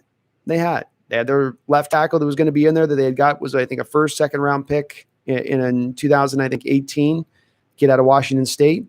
Dillard is going to be their left tackle. They had Brandon Brooks, their all-pro right guard, one of the best right guards in the game. Their center, Kelsey, down there. And then they were going to bring Jason Peters and have him be left guard. Well, what happens? They lose their left tackle. Bam, that's gone. Now they got to put Peters out there. He's 37 years old. He's kind of done. He's going to get injured at some point. Brandon Brooks goes out for the year, I think, with a torn Achilles. So you decimate their offensive line, and he's not Russell Wilson. You can decimate Russell Wilson's offensive line, and he still gives you good quarterback play. You do that to any other quarterback in this league, maybe with the exception of Kyler. Same thing's going to happen to him. So that structure of their base collapsed and everything fell back in on it. Snoop Dogg says, I've heard Washington football team fans said they would be incredibly disappointed to only get a fourth for Kerrigan. I think Carlos Dunlap from the Bengals is a more realistic target. So here's the problem, Snoop Dogg, that we're hearing out of Cincinnati. And this is some recent news that we're getting scuttlebutt in the background. This is that Cincinnati is being incredibly difficult to deal with as far as any of these veteran players that they have to deal for. They simply, for whatever reason, don't show a willingness to do anything but ask for the kitchen sink if they're going to deal a guy. And I was thinking back through this a little bit, and I was like, it does kind of make sense that as I hear that report, I'm like, they don't do a lot of trade deadline deals. They year in and year out, they'll have guys that might be in last year's con. They don't really move them. They just kind of sit there, and they're being hard to deal with, Snoop. It doesn't look like they're going to be willing to deal. We've got to get an indicator that Cincinnati will. Remember last year they had A.J. Green, who wanted to go to a different team at that time, it was reported, and they weren't willing to trade him but for a huge haul, when at this point in career it wasn't worth it for him. He's an older player, and he has a salary. They couldn't expect to get that much in return, yet they still asked. So I think that I think Kerrigan's the more realistic option. I don't think Washington can expect to get more than the fourth because he's got a little bit of salary for him, and that's the cost. It's the price. You're midseason into a year, and I can't see where Washington can expect to get more than that. D-Boy says, I feel like we need to trade Hollister now. He has an okay year last year, so it's best to trade him off now while we're iron hot. Yeah, it sounds like they were really high on the training camp of Mabry too, right? I think it's Tyler Mabry, another tight end for us in training camp that they were loving on. So you got him as maybe your fourth de facto tight end. I don't like carrying this $3.2 million salary on our books, D-Boy. I'd like to clear as much space as we can right now so we could bring in as much in reserve as we can. But, okay. I just get him off, 7th round pick even. Just offload, get some value back, return the value. Thoughts on Derek Barnett or Fletcher Cox? Brendan Eichberg asks. I'd rather get Fletcher Cox. On my list I was putting together last night. Of course, if you guys want to take a look at it, Rob Standard did a great article on this. He actually kind of took my idea. I was thinking about it with my brother, and we were talking about it, and then I saw this article the next day where he was proposing the Eagles and Fletcher Cox as a guy that they might be willing to offload, specifically because the Eagles are in one of the worst cap situations as we move forward in the next offseason, where the cap drops down to $175 million. They're due to be far, far over that cap. And Fletcher Cox stands at the head of that line as being a guy who could clear some cap space for them as they move into next year. So what that would allow you to do from Seattle's standpoint is grab one of these teams I've talked about, or teams that have thought they were going to be contenders that fell off, now kind of widening out some of the pass rusher market a bit as far as an option. Though the cost is where this comes into play. There's two aspects that you'd have to probably do to make this work. The first aspect is it's going to cost you this year's 2nd round pick plus. You're going to be without a 1st, a 2nd, and a 3rd round in this next draft. So you would have to be all in on this season. You'd have to go all in. The other thing I think you'd end up having to do to make this deal work is you'd have to restructure Cox. You'd have to convert this year's salary into bonus, do whatever you could to lower down that cap hit in some way or another. I think you get him on the books right now alone as it is by just doing a couple different little things, but you still want to bring in like a Snacks and this guy, let's say, or something along those lines. Then at that point, you're going to probably have to restructure him a little bit off of his deal, which he might be willing to do. Fletcher's a fantastic player, 30 years old. You'd probably have to throw an additional 2022 4th rounder in there in addition to the deal, but I would do that deal all day long. So Brendan, I'm not big on Derek Barnett. He's underperformed throughout his career as a rotational pass rusher. They've not put too much on his shoulders there, yet he seems to have some injury problems. I'm not as sold on him. I think if I'm going to make a trade or bring a guy in, I need to get known production right now. I don't need to get another Benson Mayowa. I need to get a guy that's going to give me some wins on that front. Y2K says, your point with Hasselbeck, as far as I'm concerned, Favre had one Super Bowl. Matt got hosed out of his one Super Bowl. So really, Holmgren was able to scheme around arm talent. Here's the thing. Let me counter on that, Y2K. Brett Favre didn't have the talent around him, I would say, on the offensive side of the football that Matt Hasselbeck had. Matt Hasselbeck had a near Hall of Fame running back, Hall of Fame left tackle, Hall of Fame left guard, Pro Bowl center. I think right tackle, was even a Pro Bowler that year, Sean Locklear. I could be wrong, but both Locklear and Chris Gray, if you looked at their Pro Football Focus grades that year, they gave you above average play. Jeremy Stevens, a second-round pick at tight end. Second rounder in Darrell Jackson. A lot of talent on that football team. I think with Favre, he had a couple of good wide receivers. Running backs were all right. Line was all right. I think that would be my one little difference with this. And then you could say the defenses on the side of the ball of those Super Bowl seasons between the Packers and the Seahawks was probably similar. But, at the end of the day, I'll give you a little bit of point on it, but I'm not gonna relinquish. I don't think you can go that exact comparison. I think they're just two different teams, and Matt had a lot to work with. This is part of why I ding Sean, and if I'm gonna ding Sean for it, then I'm gonna ding Matt for it. I'm an equal opportunist dinger. Randall McDaniel says if Benson can't play, who plays Leo? Robinson would be more of a 5-tech, I think. Shaquem, not a 3-down guy. We got more. Excuse me. Sorry, guys. Dry throat today. Could Carroll? Okay. Sorry, guys. 1 second. Shaquem, who would be the Leo?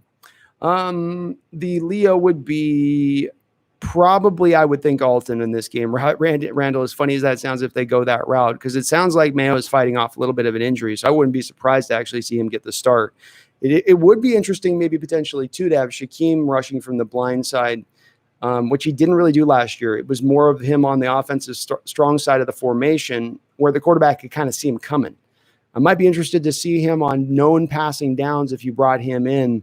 What might happen with Shaquem out here in that respect.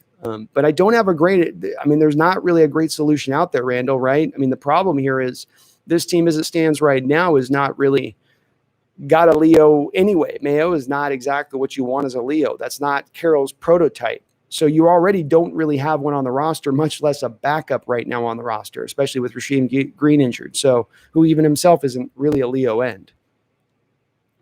Randall says Carroll known for converting players position. Barron 226. Barron 6'2", 240-ish. You say that again on that one, Randall? I don't know what you mean on that one. Sorry. Matthias 23451 says, who should I start this week, Dak or Cam? Dak or Cam? I'd go Dak.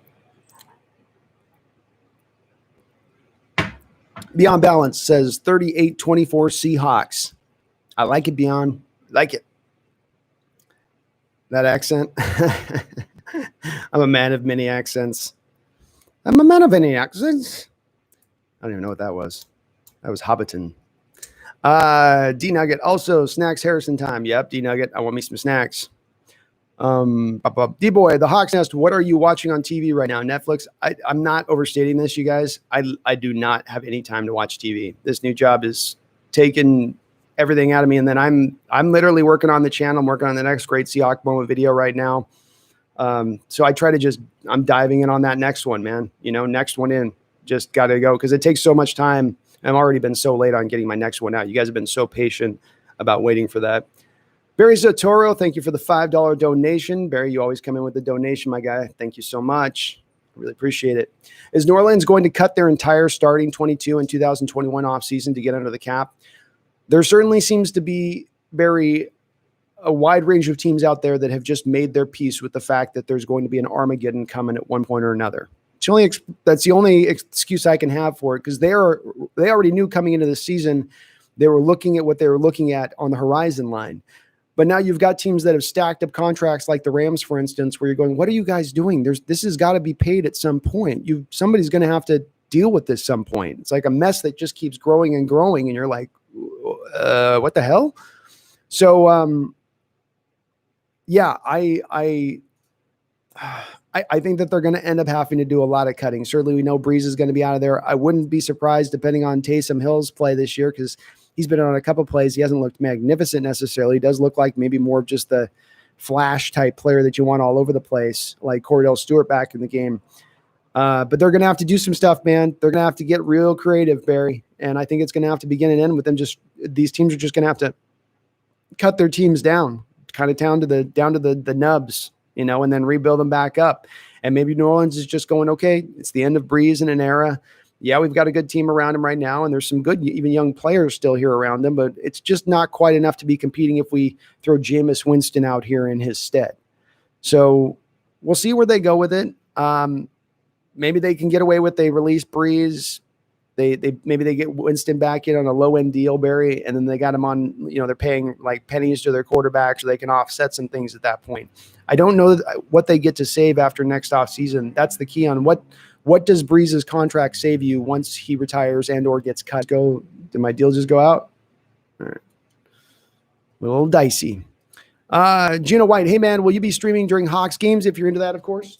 I would like to, Juno. The only problem with committing to streaming games here is that I'm in Hawaii now, Juno, so I don't always get games on the television, and the units I stay at, you can't get direct TV. So what that ends up meaning is I got to go to a bar. So if you guys want to, maybe you guys can tell me in the chat if you want to see it, but we have a bar here called the Broken Monkey. They're very Seahawks friendly. I'm sure we'll get a lot of Seahawks people in the bar during the game. You guys can get to watch me getting sloshed and rooting for my Hawks. If that's something you guys are into, I just don't know if I wouldn't be able to talk much on the chat. So that's the only thing that's made me hesitant with it at that point. But if you guys want to see it, Bleed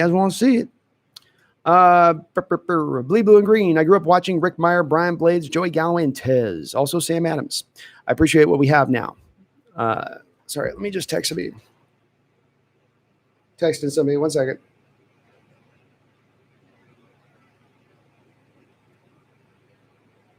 Okay. I love the iPhone.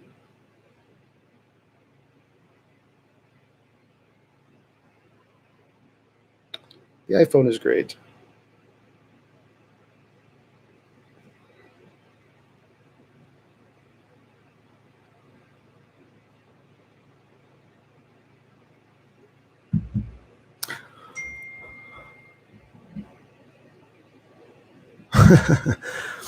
Sorry, guys. I'm on call here, so I've got to do my thing here from time to time. I do miss those grades too, Bleed Blue and Green. Those were really good players, aside from Rick Meyer. But Brian Blades was really underrated Seahawk. Gets forgotten because he played right at the same time as Largent, was just kind of winding down. And then in that early 90s, where those teams just weren't really good, Joey was as fast a football player as I've seen. When he was in his prime, a guy was legit like pushing into that 4-2 territory, it seemed like. Sad he couldn't do his whole career here, but it was great that we got a nice extra first-round pick from them Cowboys for him. I think we got 2 first-rounders. It was a big helping to us, I think, in eventually getting either Sean Springs or Walter Jones, one of the two. You missed those grades, but those are some bad teams, please, Green. They were some bad teams. The Go 209 mentions that Damian Lewis is a Pro Bowler, and he is not wrong. This guy's not wrong. Damian Lewis is playing out. This is a little bit of an odd situation. I was thinking about this last night as I go to my notes. He was the highest graded lineman this week for us. Of course, everybody knows that. And I'm sure you guys have seen some of the Pro Football Focus scores where I think he's the 3rd best run blocking lineman right now in the entire NFL. So what you get with that in a game like this is a 90.6 grade from Pro Football Focus. Anything above like 88 is considered elite. So elite run blocking grade for you. The other side of this, he got a 30.8 as far as his pass blocking grade goes. So what you have here now is a guy who, when I told you guys out the gate when he drafted, this guy's going to give you above DJ Fluker a better pass blocker than what you're getting in Fluker right now, and he's going to give you a better run blocker. Well, I was kind of right, but I was kind of wrong. I'm actually kind of really wrong in as far as a pass blocker. He's much worse as a pass blocker, and his struggles are probably much worse than I thought as a pass blocker. But then on the other side of that is he's much better as a run blocker than I thought. We might have one of the best, if not the best, run blockers when this is all said and done. This guy's doing this out the box. He develops further into that part of his game. It could get even better. I still do expect his pass blocking to come along. That can develop a little bit, and it's going to be always a little bit of a shortcoming of his game. You knew that when you were drafting him. This team wants to run the football. First and foremost, they're going to let Russ cook, but they're always going to go back to running the football. We saw this last week where the run-pass splits went back down to what we were more accustomed to, didn't they? So having a guy like this that can do that is going to be integral, and I think he's playing pretty well down there with Posick. The guys are both going to have their struggle as they get more playing time and get better antiquated together, but I really love his play. He's looking really good. Barry, $20 more, man. You get the double salute on that. You and Randall both. My goodness, you guys are so nice with those donations. Thank you so much. Tobias, what's up, man? Hope everything is good in Brandontown. Everything is good in Mauitown, man. I'm riding shaka. I'm on day 12 of quarantine, folks. Not losing my mind at all. Sitting inside, just staring at walls for a long period of time.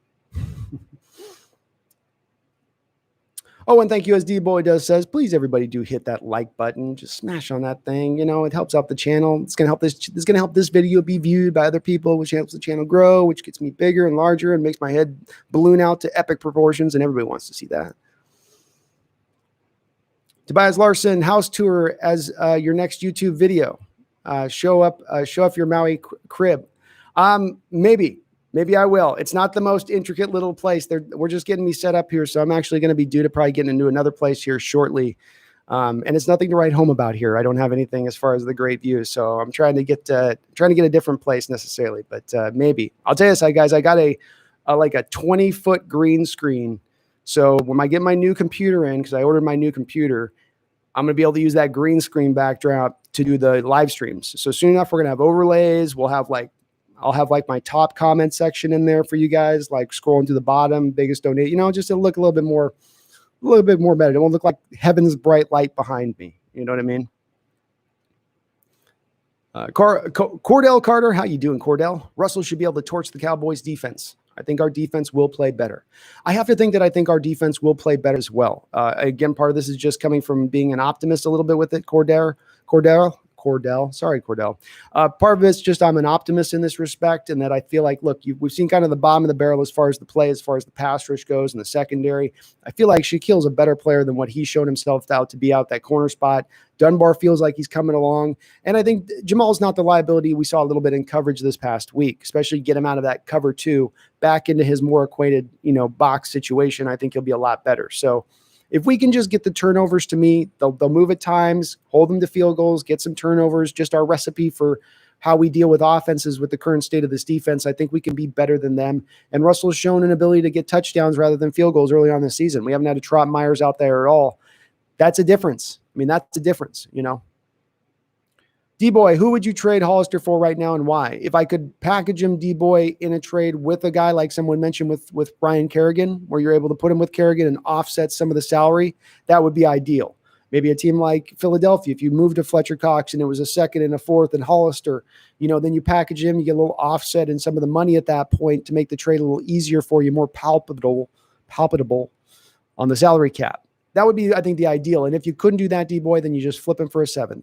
We got him for a 7th, and I feel like his value should have been increased over what we got him for at that time. So thinking that some team out there needing a tight end as we go on the year might grab him for a 7th, I could feasibly see that. And maybe there is no value to him at that point because he is on the $3 million salary, but 7th rounder is not much for a guy that's, can at least catch the ball, is a willing blocker, etc. The GOAT 209 says, what happened to our Michael Vick Trayvon Boykin? I think he was just a little not as talented as Michael Vick. I think that's what they call a poor man's Michael Vick. They call that a homeless man's Michael Vick. Hope you're not homeless, by the way, Trayvon. Hope you're doing good. I mean, that's a... Michael Simon, what do you think of Griffin being called up? I love it, Michael. It seems like this and the Alton Robinson thing seem like the no-brainer moves right now to immediately improve this pass rush. Couldn't be worse than what we're getting right now. We're not getting any pass rush. And folks, don't get drawn in by what you see. There's some numbers being released of Seattle, with a high pass rush rate and all that other stuff. That speaks to the fact that they're blitzing. Last year, we were a top 10 blitzing team in the NFL, yet we finished off the season 29th in the league in sacks. meaning we're putting our guys in island. We're giving up a lot of space in the back end of that green at that point to try to get pressure, yet we weren't generating pressure, so we're giving up a lot of yards, i.e., and then a lot of points. Well, right now, we're blitzing at a rate that's like top 3 in the league. So we've taken last year and we're cranking up the heat even further, yet we're still carrying the same inefficiency of getting home. And the problem is that even if you generate pressure then at that high of a blitz rate, when you don't get home, and I think as Rob Stanton's article speaks to this most recently from Seahawks Draft Blog, when you don't get home, that quarterback gets that ball away to his hot route or to a wide open receiver at that point, and it tends to be a big time play for them, as opposed to when it's the metric of the front 4 getting the pass rush win, when they're generating the pressure, you have guys back in coverage, it's more often going to be the incomplete pass or even a potential interception. So those numbers skew things a little bit when you just take those at face value. It doesn't show an efficiency, and it doesn't show the glaring problem of the front 4 can't generate pressure. That's why you're blitzing so much, not because you're such a fantastic blitzing team. But I love Michael's Griffin coming up. It's going to help, Michael. It's going to help, and that's what we need most importantly. Randall McDaniel says, Moore or Posick, most improved players on offense. Got to say LJ on defense, if by default. Been trying to think of a player comp for Moore. Yeah, I would probably say at this point, Moore is probably playing a little bit better, and I'm going off the Pro Football Focus grades here, where Moore had a really good game from a rating standpoint. Posick still is kind of struggling in his overall grade. He's not awful or bad, but it's still not necessarily playing kind of where I'd hoped he would play at. So I'll probably go David Moore. On the defensive side of the ball, on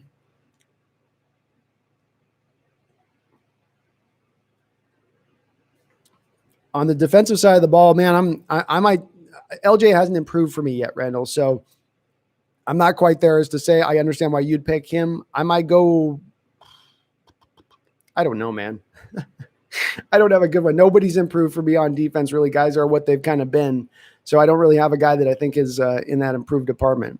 And a player comp for Moore, who would be a good Moore? Is a 6'1" guy that can move after the catch, kind of an Anquan Bolden type with some speed, more speed, and not quite necessarily the physicality at the catch. You know, he's not going to be as good a contested catcher. I'll see if I can come up with a better one. There's probably a better comp. So that was off the top of my head. Pierre Gasson's pretty good. That's a pretty good. That's probably a better comparison. Michael Simon, do you trade at the deadline? Michael, I do trade at the deadline. I mean, my ideal situation is you bring Clay in, you bring Snacks in, and then you go make a trade. Ryan Kerrigan's a guy that I would take a look at big time, as somebody has mentioned, as a couple guys have mentioned here. I know we have a lot of Carlos Dunlap love here. I'm open to that, but I don't think Cincinnati's going to do anything but ask for like a second-round pick for him, which no way in hell I give that up for Carlos Dunlap at this point in his career. A couple other guys you could look at, Tarquise McKinley from Atlanta, Jarrell Casey from the Denver Broncos, a defensive tackle. He's a possibility, as Denver looks like they've got a lot of injuries and they're not going to be as good as they thought they were going to be. And even a guy I know that not a lot of people love here necessarily, played only a little bit, but he's been a fairly useful player since he's left. Sheldon Richardson with the Cleveland Browns might be another guy that you look out and target for as far as a trade deadline deal guy that you could maybe grab for if the Browns kind of fall off. My other guy, one wild card guy, some people have been mentioning with the Vikings looking at going and making a trade for Yannick Ngakoue and seeing if you could offload a second to them, since they look like they're not going to be very good this year. I would offer, maybe you could look at potentially offering into getting Danielle Hunter and seeing if they would maybe take, now granted it's going to cost a little bit more. It's going to cost like 2 second-round picks at that point to get him, and maybe even throwing in a couple players like a Hollister and Moore type to make it work. But maybe that's an option the Vikings could look at. I think that the Vikings are having a little bit of contract things going on, contract negotiations trying to go on with them, and it hasn't been smooth with Hunter necessarily.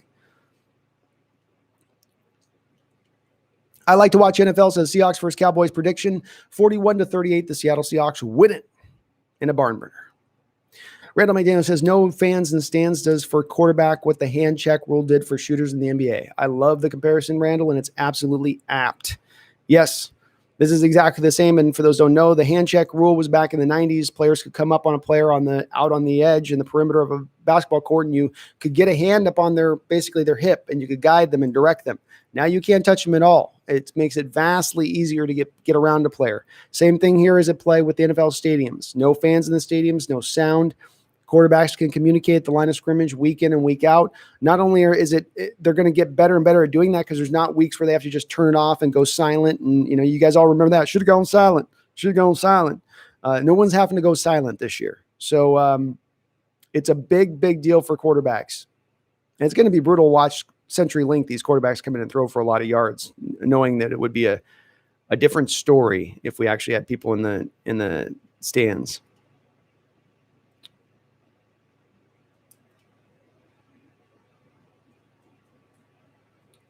Philip Wiseman says the defense against the run has been really good. I think the passing D will get better as they play together more. Philip, I'm hoping that's true, and I'd like to believe it's true, and I'm not against it being true. I don't have enough data yet to know that it's going to turn around.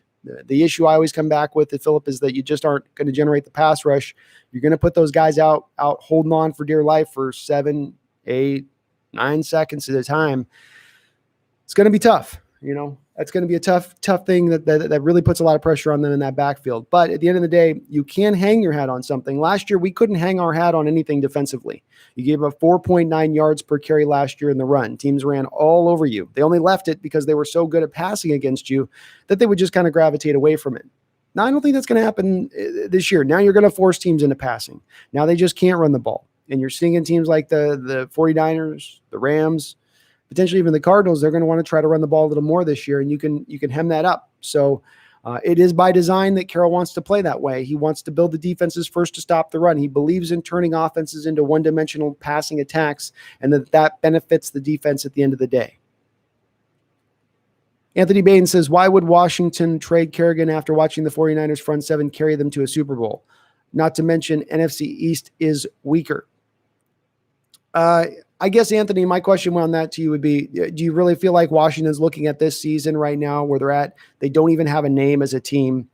Haskins is in his second year at quarterback, and though he has definitely improved over last season, he's still a very young player who's probably still a couple years away from really getting to his top end.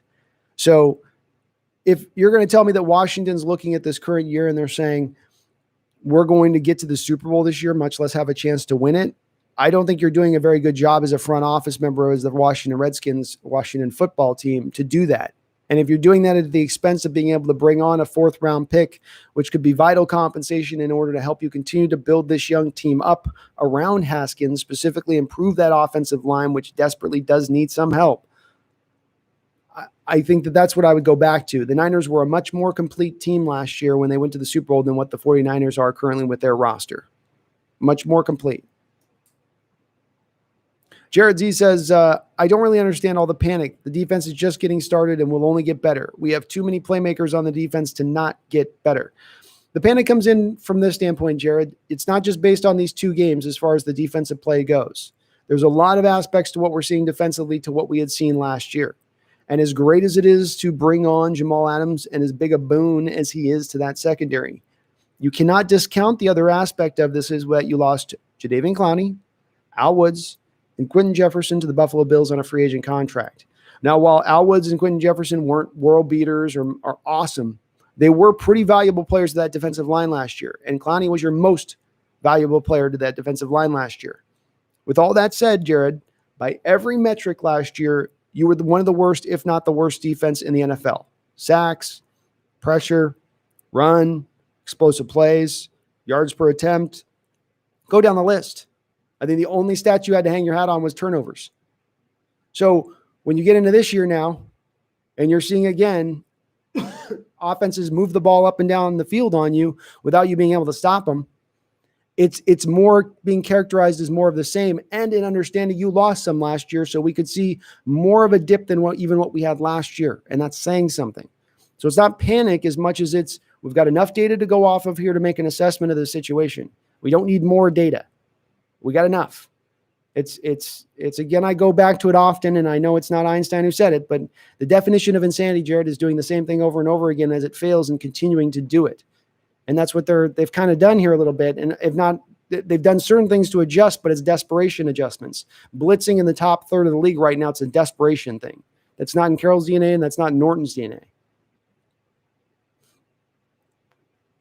I like to watch NFL, says he's laughing out loud at that Cowboys secondary. They're going to be in for a day this week.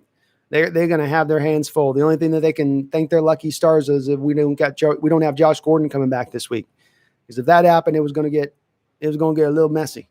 You know what I mean? So they're going to have their hands full. I know our secondary will have our hands full. We got some talent back there. We got some guys who could perform out this week. You know, Jamal Adams, Dunbar, Shaquille Griffin turns it on. Like, they're not just going to be throwing all over the football field at that point. So it's the Cowboys don't have that quite on the other side of the football field to hang their hat on, and that is why I think that's the separation in this game. Anthony Bain says Cowboys secondary is ranked higher than ours. Well, part of that too is that the Rams ran the ball 70% of the time in that first game, Anthony. That's just part of the problem with trying to go with the sample size as far as taking the stats from just 2 games of this year.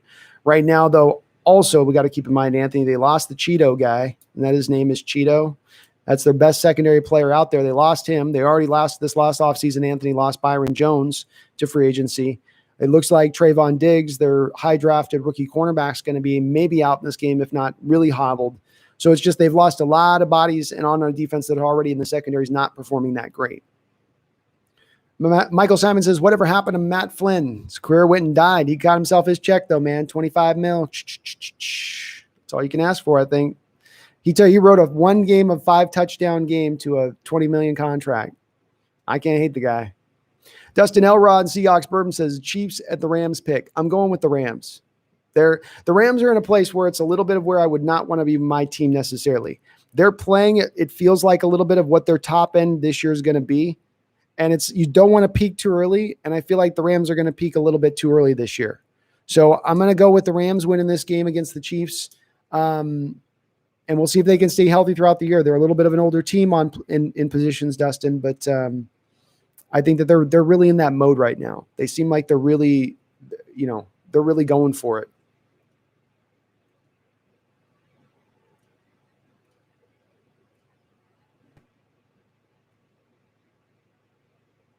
Jeez. Took me a while to get down. Sorry, folks. I catch up. So,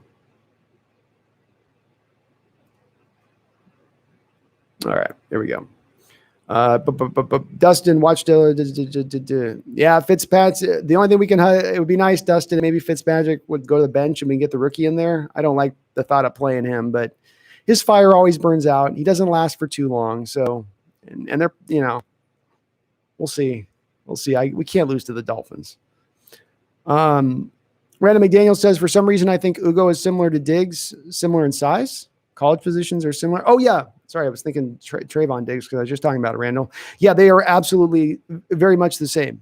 And I'm not going to short sell Ugo. He actually showed up a little bit last week, considering coming off the bench in a pinch. I thought he looked all right. Got burned a couple times. But he's a guy who's feisty out there. He can tackle. That much is very much clear. And again, if you look at the combine numbers between Ugo Amadi and Diggs, arm size, speed, the 20, the 20-yard shuttle, the 40, they're almost exactly the same down the line. Very, very similar players. It's no coincidence that both sort of are starting out the slot. I always kind of am enamored by the thought of potentially Ugo, if he can make that transition to free safety eventually. I don't know if he can, but man, he can sure tackle well enough to play free safety. That's for sure. Dustin says Ravens will blow out the Chiefs. I could see them winning it comfortably. Just that mojo energy they've got going, and the Chiefs are kind of riding that high, kind of, they seem like they're kind of rolling along a little bit, just sort of hitting the cruise control. Maybe that's just the way it feels. Anthony Bain says also, can we please move Dunbar to the slot and have Trey play outside? Through 2 games, the slot corner has given up an 88% completion percentage. It'd be great to see them try something else different, wouldn't it, Anthony? And it couldn't hurt. I like the idea of it too as well, because Dunbar's most comfortable playing man-on-man. I know he jumped the route this last week on the zone where he got the interception, but in this tape, I'm watching him in Washington, that's what he did most, where he's most comfortable. And I think they did have times where they put him in the slot. So you just put him in the slot, let him play man-on-man, let him go, and see how it goes. 88% is a pretty high clip to be given up for that slot, and don't think the Cowboys aren't going to be attacking that this week. Yep, sorry, we're going to get a hiccups here. Blame it on the Hawaii internet. It's the Hawaii internet. Joey Mendez, I believe the defense will gel. New faces in key positions. We need to improve the pass rush, but I believe we will settle down. Dunbar is looking more comfortable weekly. Diggs and Prez are good. Fine points, Joey. Dunbar's had his hands on 3 different balls this year, intercepted 1, but that's a great omen for potentially things to come with him, maybe getting some interceptions this year. Even the guy gets burnt at that point a couple times here and there throughout a game. If he's getting somewhere in the 4, 5, 6 interceptions this season, that's going to benefit us. That's going to be worth it at that point. And I agree, they will get more comfortable, Joey. I just would like to see that one part of the thing that you mentioned, the pass rush, get better. That's got to get better for this thing to all come together. It can come together. The defense can slide back together, get into a middle-of-the-road place where it's not just a sieve. But that's the part that's got to happen for that to happen. Dustin asks, when is Disley going to go off? I think that they're going to wait around mid-season. That's my prediction, Dustin. Just let him kind of cook, let him simmer there, let Olsen get some of his snaps, get comfortable with Russell, and then just kind of revolve him in right about that point. Get us in 8 solid games as maybe a starter even at that point. Rank our division. Packers at the Saints pick. I'm going to take the Packers in this game. The Drew Brees with that average yard per attempt, I think it is, average yard per throw. Like the league average is 12 yards per attempt or something. I forget what I'm butchering the stat. Anyway, right now Brees is falling off a cliff as far as his arm strength, and he's not pushing the ball down the field. And this is despite his offensive line pass protecting very well for him. It's the guys. It's not only on the back half, he's on the 18th and he's driving to the green, or he might even be on the green right now, chipping. So, yeah, I got the Packers winning that one. Division rank right now, I'm going to keep Seattle on top because I'm a homer. I'm going to put the Cardinals in at number 2, Rams at 3, and then I'm going to put the Niners at number 4. Sorry, Niners, you're going to be last in the division this year. At least you get to blame the injuries all off season.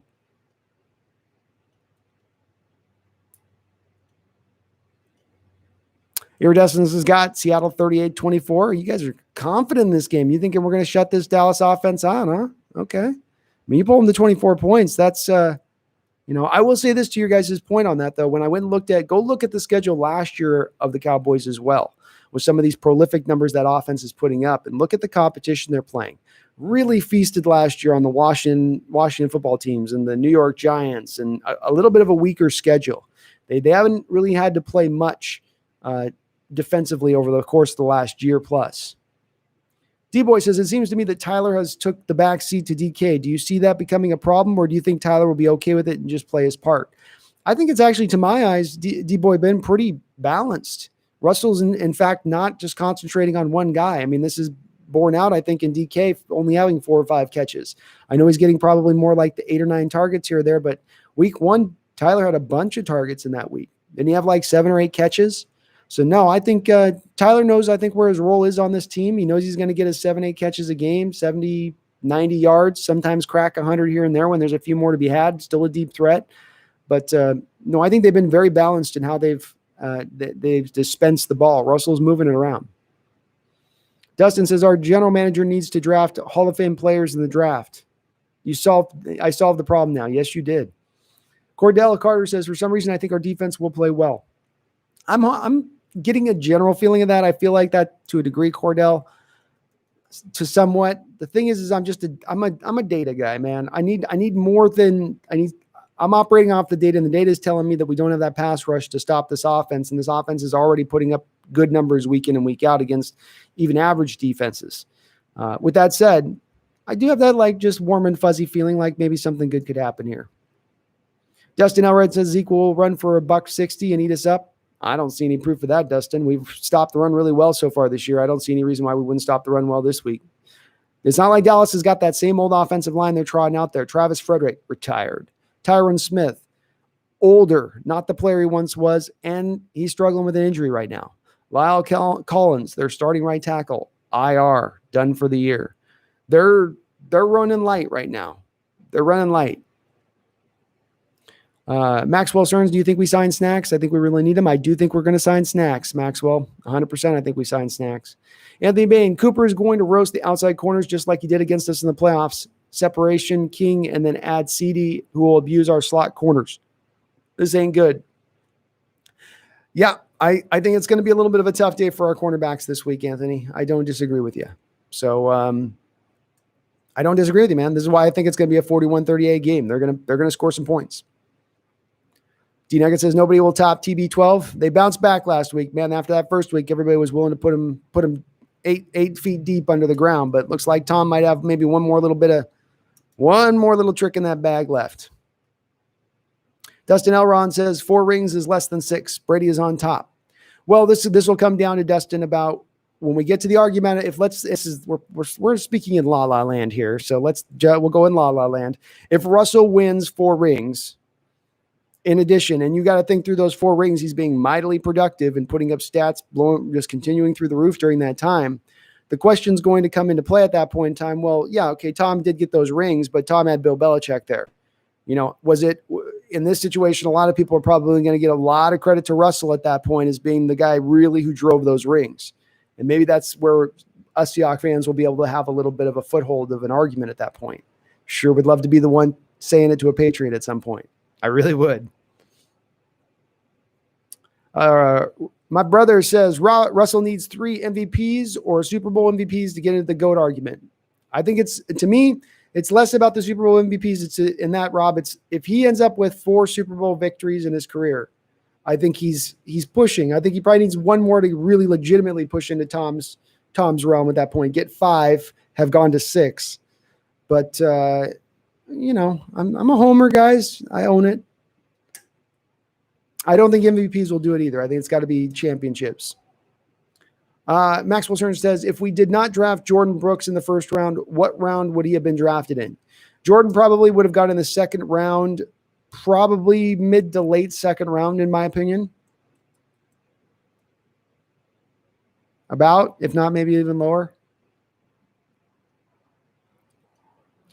All right. Random McDaniel says, let's pump the brakes on the Cards. Beat Niners week 1 at the end. Washington defense is garbage. Washington is garbage, especially in offense. Just not ready to crown him yet. I'm not ready to crown him yet either, Randall. And it's not necessarily for me about just these 2 games for them. It's a little bit about how they wound down last season, what they did this offseason, and then what we've seen so far. Kyler's taking the next step forward. DeAndre Hopkins has fit pretty well into that offense. This is a team that was on the rise last year, the Kenyon Drake trade, which got their backfield right. The drafting of the Simmons kid, I think as he comes along, he's going to be a benefit to them as well. They haven't suffered a big amount of injuries yet, like some of the other teams have. Seattle's just lost their slot corner for the year. We've already got hit a little bit here. We've got a couple of guys being banged up a little bit. They're relatively healthy and they're young, and those are elements that can continue through. So I'm not going to crown them yet, Randall, but I think that they are better than the Niners because the Niners injury situation, and I do think right now they're better than the Rams because I'm not buying the Rams yet. Dustin says, poor Eagles. I feel bad for the Eagles too, man. It sucks to have your season get upended by injury. We dealt with that last year, though, so happens to the best of us. Maxwell Stearns, why do you think we're giving up so many yards? Is it our pass rush? I go back to that being the base issue at the end of the day, Maxwell, is that the pass rush is holding us back from other things happening on that secondary. You speed up a quarterback's clock, speed up his feet, speed up a play. You make that quarterback now throw before he wants to throw. Lead it when he doesn't want to lead it, or he's a little uncertain. That's when you make bad things happen. That's interceptions, tip balls. But when you allow a quarterback to be comfortable in the pocket, and Cam Newton, I said it on the stream last Sunday, he didn't just have enough time to sit back there and eat a sandwich. He had enough time to hand make the bread, put it in a yeast oven, take it out. He got the butter off a goat, churned the butter, put that into there, got that buttered up, sliced the cuts on the pastrami. He had all the time, eventually made it, got his chips, had a little Coke, pop it, slowly took the cork off. It's Dustin's going hard. Pop the cork off, and it's you can't allow a guy to have that much time, Maxwell. When you allow a guy to have that much time, it's going to cause problems. It's going to allow him to just eat a secondary up. It doesn't matter how much talent you have in that secondary. It's why we've got to fix the pass rush. So Anthony Bain says we should trade KJ to the Giants for Leonard Williams. Anthony, no one's going to take KJ in a trade at this point in time. He carries $6.66 million as far as a cap hit if you trade him. No team with the cap situation going into next offseason is going to want to onboard that. As well as I don't know. I just don't think that they would make that trade, Anthony. If they're willing to do it, I will take it. How about that? Michael Simon, they have 30 free agents. Who do you keep? Michael, I don't have a lot of guys right now that I'm keeping, to be honest with you. I know we've got guys that everyone wants to see re-sign. Some of this, Michael, is I need to see where Shaquille is as the season goes on. I then need to see where we're going to be with Jamal Adams as far as the contract paid to him. I'm not re-signing Chris Carson. I don't really have a lot of guys. If Mike Iupati turns in another good season, I might bring him back in at left guard if he continues to play where I've seen him play this year so far. That's acceptable play for me out of left guard play if we can't upgrade it via another means. Irvin's done for me at this point with his injury. Mayoa, I'm not really going to want to bring him back. I don't really have anybody I'm really going to be pointing to at this point, Michael. Puna, I think you could put a restricted tag on, so he wouldn't fit into that realm of things. So I think you got Josh Gordon on a 1-year deal. If he comes in and balls out, I might look at him. Maxwell says the Cowboy secondary is terrible, so let Russ cook. I hope so, Maxwell. I hope so. This is the week to let him cook, man. Weak secondary. Last week, you understood why they didn't let him cook as much, because the Patriots had one of the strongest secondaries in the entire league. You don't want to go after their strength. Well, maybe they got some weakness on the defensive line that you can go after and get some rushing yards, which we saw our running backs get some yards. So there's a little more balance at play. Now this week, turn the fire back on that stove. Turn it back up. Cameron Hughes says, trade Hollister, Stephen Sullivan time. Probably not. More is, I think, what my brother said below you there, Cameron, where he said Cody Parkinson time. Cody's going to come back off that thing at some point. I would expect at that point that at the very least you're not going to have Luke Wilson active. You'll have Cody Parkinson active. Really interested to see what Cody could potentially offer to this team. That guy's legitimately 6'7", and he's got long arms and he can jump and he's got ball skills. Really, really, really, really interested in what he can maybe be as like a red zone threat for us, especially with Russell able to pinpoint that ball. T to the top. Any word on Flash? My guy, nothing, man. Dead silence from the commissioner's office. Brutal silence from the commissioner's office. I don't know why. I'm not sure what's the holdup. I had heard after week 2 we were going to get him back, but it's just not happening. We just got to keep waiting, my guy. What do you think about Michael Dickinson's performance? I love to see it, Maxwell, because I really, at the time he was drafted, I really liked the draft of Michael Dickinson in the 5th round. I like the same thought of going after the best kicker in a draft and putting a 4th round pick on that. I do. Because if you get one, you got one for 10 years, and it helps that special teams unit out so much. And there are teams that don't care as much about their special teams. It just doesn't matter to them.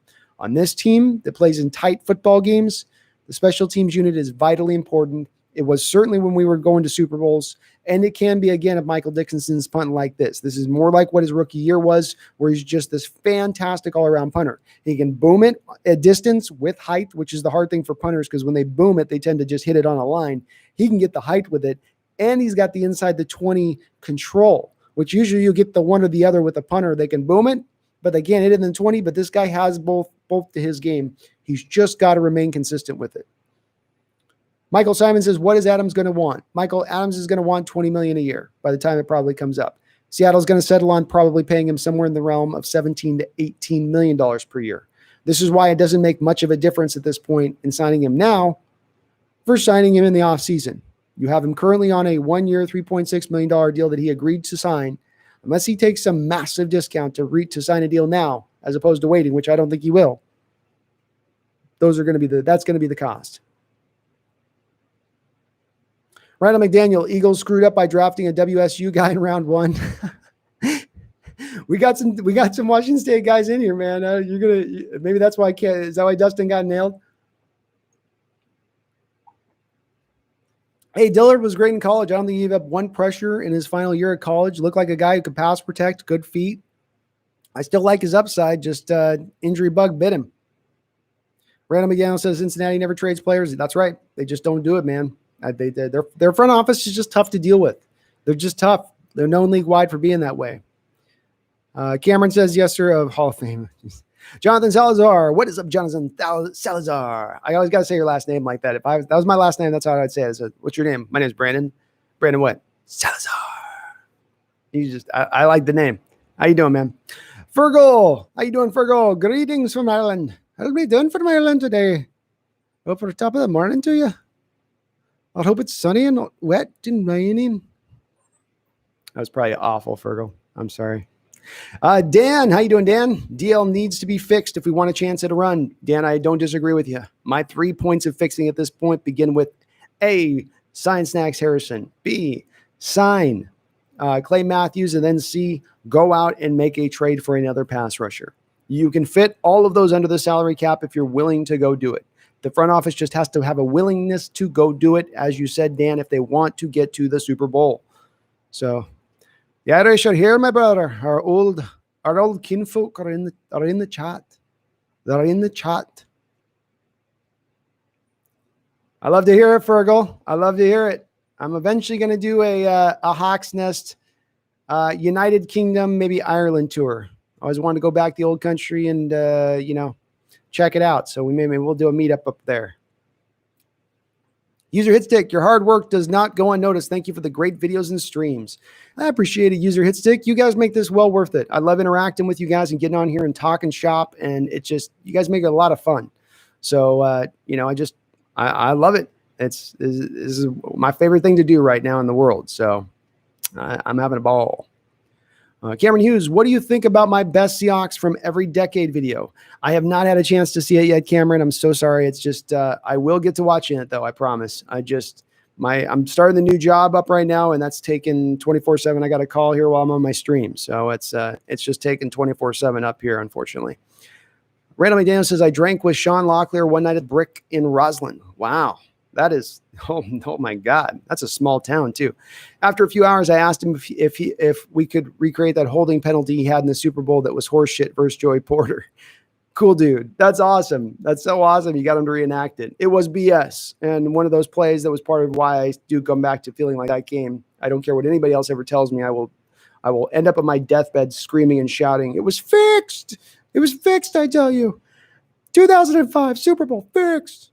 But that was a BS holding call, Randall. That was one of many calls. D-Mac, my guy. Please, everybody, do smash that like button when you're in the chat here. And if you're not subscribed, why aren't you subscribed at this point? Come on. It's one of the more entertaining channels you can watch. And it's free. It doesn't cost you a thing. Anthony Bain says, go rescue J.J. Watt from Bill O'Brien. That would be a dream scenario to be able to go pick him up. It would. He is one of those guys, though, that is just probably – this is one of those guys a lot like, let's say, Brandon Graham with the Eagles. Just not a guy you can put as probably even a possibility because he's just a lifer with that team. Just an indelible part of the team and hard to see them ever moving away, especially as intrinsically linked as he is to the community. Michael Simon says, what do you think of the fine Carroll got and the Seahawks received? I'm not surprised the coaches are having a hard time wearing the mask. It's hard to communicate. And the number one thing you're trying to do is on a football field, screaming and shouting and running up and down the field is to communicate to your coaches and to your players. I would probably, if I was a coach, get really frustrated with it as well and drag my mag off and just call it a day. But I guess rules are rules. I'm sitting here in quarantine on day 12. So, I mean, is what it is. Can you link DMAC's channel in the description? I will indeed. And we're going to be, me and DMAC are going to be, eventually I get the new computer as part of my streaming thing. Me and him are hopefully going to be able to dual stream here as we go live. So we got a little bit, I think the stream's always a little better where I got DMAC in here and giving some of his feedback on stuff because he's got a nice perspective, especially on the field level of things that I do not have. But I will link that. I like to watch NFL. Remember Tyron Smith or whatever his name isn't 100%, and then the Cowboys D-line interior is garbage, and their best corner Trayvon Diggs isn't 100% either. The Cowboys offensive line sucks. Yeah, the Cowboys are limping into this game. They're also without their tight end. Blake Jarwin's a guy they were counting on big time. They gave him a 3-year deal this offseason and a lot of money. He's out for the year. You mentioned Trayvon Diggs. Trevor Lawrence is beat up. Their corner situation, Cheeto, their best corner's out. Trayvon Diggs is a guy who doesn't like to tackle from his college tape, already a rookie trying to learn his way through. He's hurt. I think with Tyron Smith, he's starting to get to the point where those injuries have mounted up over the years. Every season he's injured. Every season that back's hurt. Seems like a chronic type thing, and I have to feel like it has affected his play, at least as far as what the reports I've heard on his play over recent years. So I wouldn't expect them to be as good, but the problem is that we're just not challenging even not good offensive lines right now. Though I will say the Patriots have a very good offensive line, and you can make the argument that maybe the Falcons have at least above average offensive line.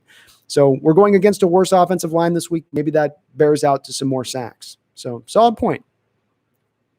We're cooking some things up. That's right, D-Mac. Anthony Bain says Cowboys D-line going to get Russ. Alden is a Smith. Alden Smith has bounced back. He's looked really good, Anthony. But again, Lawrence is fighting off that injury. How much is he going to be able to really play? Gerald McCoy went down to a knee injury at the start of the year. They were counting a lot on him. Is that Crawford guy and Alden Smith going to be enough to generate pass rush? I don't know. Say nothing of the fact they're down Clinton Van Der Esch. They're down that other long-time linebacker there. Sean Wright says, should I start CD over OBJ this week? Sean, remind me of who the Browns are playing this week, but I would probably go with I'd probably go with CD because I think that they're going to attack the slot. And then I think they're going to align CD in the slot. So my brother agrees with me. That's good to see. I like to watch NFL. Seahawks defense actually have elite playmakers like Jamal Adams and Bobby Wagner. They're the two things that are holding the team defensive side of the ball just barely together right now. Having two elite guys, it's an 11-man squad on that side of the football. And two elite guys is not going to be making up enough if the other 9 guys aren't necessarily carrying enough of their weight. They're guys that are doing a bit. I'm not, selling on Dunbar. He can come back around. I'm not selling on Shaquille Griffin. He can come back around. So the defensive line as well. I mean, certainly Jaron Reed, I think, is going to be better when he's not playing 90% of the snaps. But they alone are not going to be enough. I like to watch NFL. We're going to need more. Crazy Loner, do you see the team replacing Kem Norton if the defense continues to struggle? How can they not, Crazy Loner? Was not a good defensive coordinator with the Raiders when he went and did that for a couple of years. You overlooked him when you were having him and Chris Richard up originally between the two of them as candidates back a couple of years ago. Now you've had a couple of years of data with him here, and it's, again, more of not getting a lot out of this and how much talent has been allocated to that side of the defensive ball. The last 2 first-round picks you put over there, last year you put a second-rounder and a third-rounder and a fifth-rounder. You put all this arsenal there. You paid Mayo a 1-year deal. You paid Irvin a 1-year deal. You're giving him a lot of stuff on that side of the ball to get something out of it, and he's not gotten the most out of those players. I think we can firmly say that. And he's not shown himself to be a master schemer either. To me, it kind of comes down to Crazy Loner being more of kind of a Carroll yes man at times and sort of doing what Carroll guides him to do, and Carroll knows he's not going to get a fight in the guy. Absolute Minds, is DeAndre Walker going to play tomorrow? He could. Somebody was mentioning who would be the Leo. He might be the starting Leo. Again, a guy who hasn't played in a couple years, though, so it's not a guy that I can count a lot on in my mind, Absolute Minds. It's been a while. It's been a minute since this guy's gotten on the football field. I like to watch NFL. Our defensive line is rushing. Line for rushing is like a top 5 at the run. Our pass rush just sucks. Yeah, it's the one thing they do. They can hang their hat on. That's for sure. David Adams says, is there a way the Hawks could trade for both Fletcher Cox and Ryan Kerrigan unless you're able to get both players to restructure their deals mightily at David? No, because you're going to be carrying that. You get rid of the bonus money with both of them when they get traded. That's still the other team's on the hook for that. But unfortunately, both of them do still have, I think, a pretty decent sized base at that point, which would be just too much. Even if you did a bunch of acrobatics outside of something of like having Russell take his base down through the rest of the year to like $1 million. I don't know how they could do it, but imagine if Russ did that, how awesome that'd be. What a PR win that'd be for you, Russ, if you did that. If you were to just take your base down through the rest of the year, just this season. D-Boy says, who's looking better to you after 2 games, Carson or Carlos? Carson's looking a little bit better. Carlos Hyde's been solid, but he's not been great. And Carson's looked very, very good. Carson's looked Carson-esque, vintage Carson.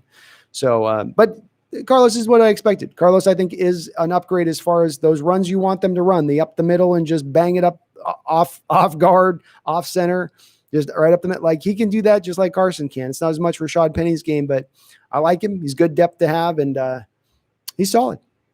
Milai Savari, Milai. I hope I pronounced it right, Milai. I'm sorry if I didn't. Good evening to you guys. GSG from Germany. Welcome from Germany. Milai, my guy, Hawks Nest family member, D-Mac, is actually going to be moving to your neck of the woods over there in Germany. Maybe we'll have to do some remote stuff, D-Mac. Go meet up with Malai. Iridescence, what about Amadi? But welcome to the chat, Malai. Iridescence says, what about Amadi for most improved defensive player so far, other than the obvious greats? Well, I knew Amadi could tackle. I knew he's a feisty player and he's a good football player, Iridescence. I knew that coming into this game. I saw enough of that last year in preseason and in the first game of the year. The questions come in and where he needs, what we need from him is his coverage abilities. And as somebody just mentioned here, you gave up 88% completion percentage out of the slot in this game. That's on D-Boy. Or not D-Boy. That's D-Boy. I've just blamed you for our slot problems. That's on Ugo. That's on Ugo Amadi. So he's got to improve in that aspect for me to call him the most improved player. I'm not there yet with him. He's got it in him. He's got the talent. He's got the quickness. He's got the speed. Not the size, but he's got those other elements where he can make do over there. But he's got to I need him to make a play on the ball. I need him to not go one away, jump around. Show me something. Are the chickens coming home to roost for Seattle because of the Frank Clark trade? We suffered from a lack of pass rush ever since. No. I come back to this, and Crazy Loner, I'm not one to try to propose but go back and watch my old video back a couple years ago where I have the 4 horsemen on the front of the video on my thumbnail. It's Russell Wilson, Bobby Wagner, Frank Clark, and Jaron Reed. And what I proposed in that video about a year and a half ago was that, look, one of these 4 guys this offseason is going to have to be traded. It's unfortunate, but all 4 of them are coming up for their contract renewal at the same time. And you can't afford to pay all 4 of these guys on a salary cap. You couldn't afford to do $25 million to Frank Clark and then Jaron Reed and then, Russell, who wanted the top of the market, $35 million a year, and Bobby, who wanted top of the market, middle linebacker. Just wasn't going to work, Crazy Loner. As well, you don't have DK Metcalf if you don't make that trade. You don't have the draft capital to get DK Metcalf, who you traded back up into the second round to get. Don't you like having DK? I'm taking DK over Frank Clark at this point, as far as the upside goes as the player. And I don't think that Frank Clark on his own, if he was to be on this football team right now, would be enough on his own to be improving this pass rush. He's a good pass rusher. He's not an amazing, Iridescent says, I don't think Danielle Hunter is going to budge. He's really good. He might not. I had to dig deep by iridescence on these ideas for potential pass rushers. I will fully admit it. I was trying to get creative and look outside the box because I was just, as I did before on this at the start of the season, there's just so few teams out there that have pass rushers that are available. All the teams that are contending have good pass rushers, and they're not letting them go. Fletcher Cox would be moves for the now. It was seemingly kind of moves for the future a little bit. So we'll see how it bears out. Again, keeping in mind, too, they just lost their number 1 wide receiver draft pick to injury. We know Deshaun Jackson's good to get injured at some point. Maybe not right now this week. I like to watch NFL. They're willing to move him, but maybe within the next couple weeks.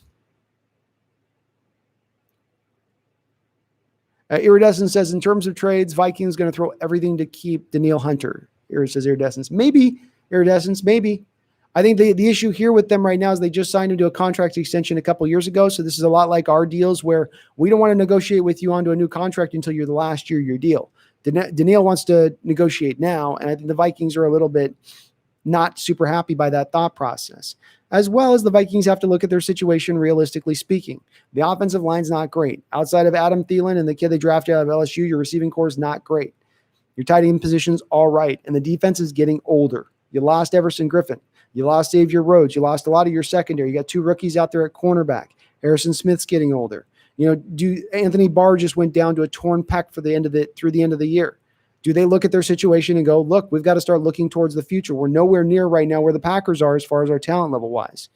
I could see them starting to think that a little bit and being willing to maybe, try to get a little bit creative and starting to build towards that future. They're going to have to figure out their quarterback position here moving forward.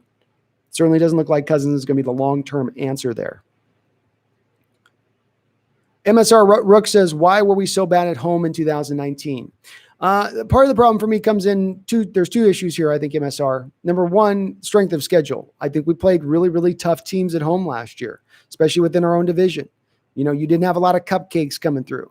You had teams that were real challenges coming through.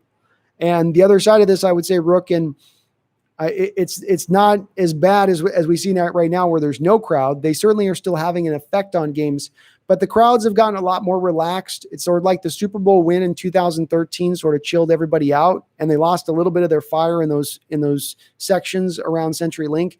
I can attest to this, Rook, in the respect of I've been in that stadium over recent years, and there are just a lot of fans that don't cheer at the times that other fans used to cheer and create the sort of level of volume we used to create. I hope we can capture it back. Maybe once football regains itself, people will be so excited to come back and see football again. But it's the two things that I would point to as the reasons why we haven't been as dominant as previously in the at home.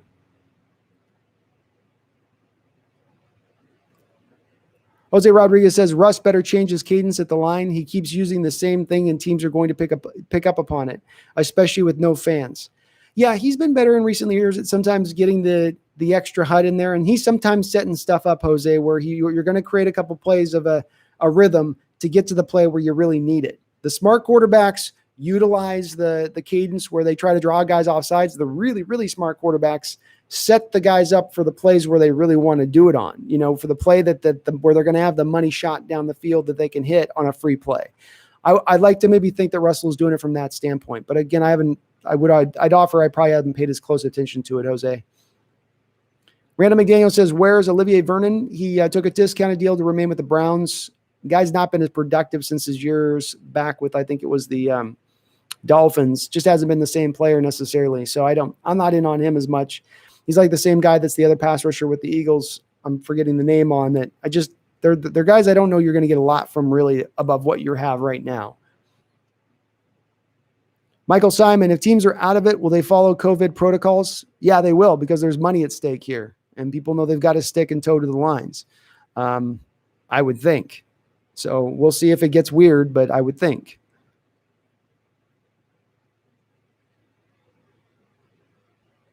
Yeah, my throat is dry. One second. I'm getting some water.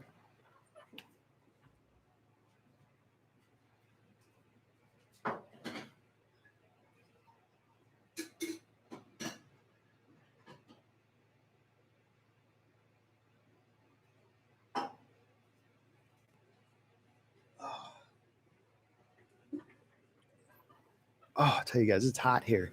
It's hot.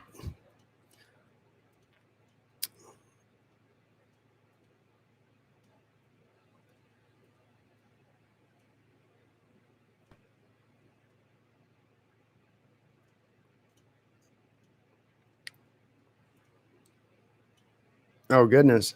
I was getting all confident. I always get confident I'm catching up, but then it's no. All right. So let's see here. We'll get through these kind of quick, folks. So if I missed your question, I do try to get it. So sorry if I haven't responded yet. I'm just trying to get through all the chat and the talk. So bear with me.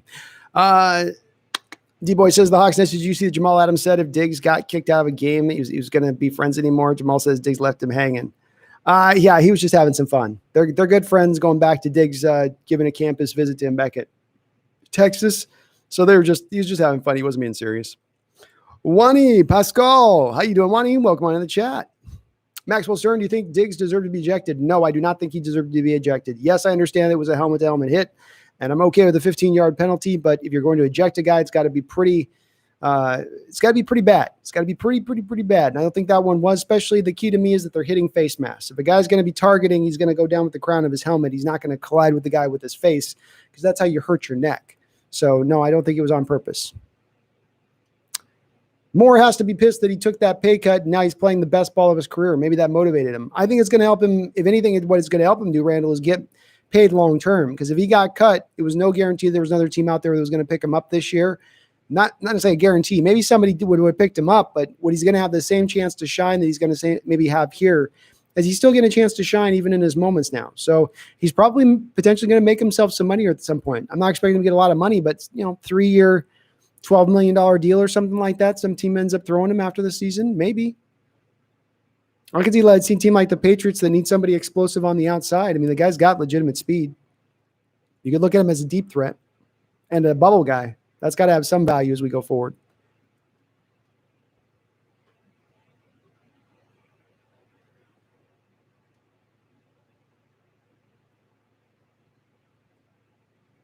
Hillel says Mike McCarthy says he basically wants to get into a shootout. Yeah, I found this a bit odd, McCarthy's comments on that. I wouldn't ask the Cowboys or think the Cowboys want to slow things down, but the recipe to me with Russell Wilson and how I deal with him right now is try to keep him off the field. Try to keep him out of rhythm. Don't let him get comfortable in there by keeping him cold on that bench. And you got just the guy to do that in Ezekiel Elliott.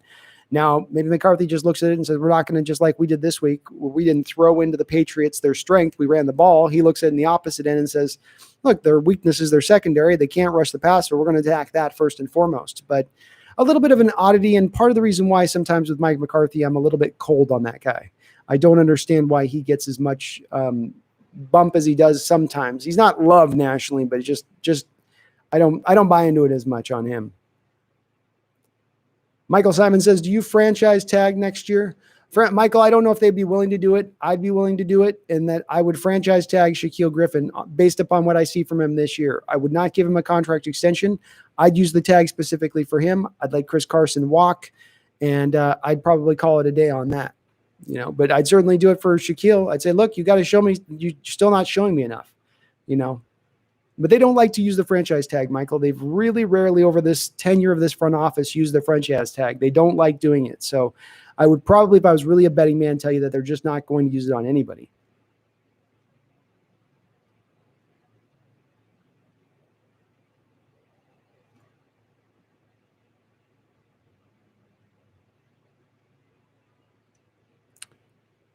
Cameron Hughes says there were reports that Baltimore was going to take Jordan in 28. Don't know how reliable the source was, though.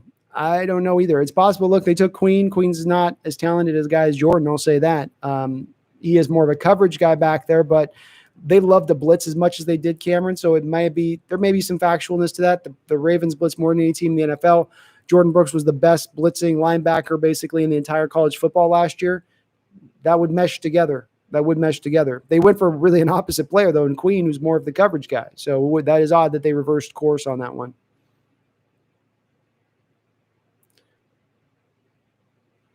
When Russ retires in a long time, do you think he'll be the first ballot Hall of Famer? Yes, I do think he will be a first ballot Hall of Famer, 100%. Cameron says Cam had enough time to knit a scarf and sell it, fix the pass rush. I know, man. He's got to do it. Glad Cowboys won that last game. Rather see 1-1 off an emotional win rather than 0-2 with the back against the wall. Man, I would have preferred 0-2 myself. I feel like you just have them just feeling like this year's over. We're going to go into Seattle now. This is where we're going to turn this around. I think you just got them.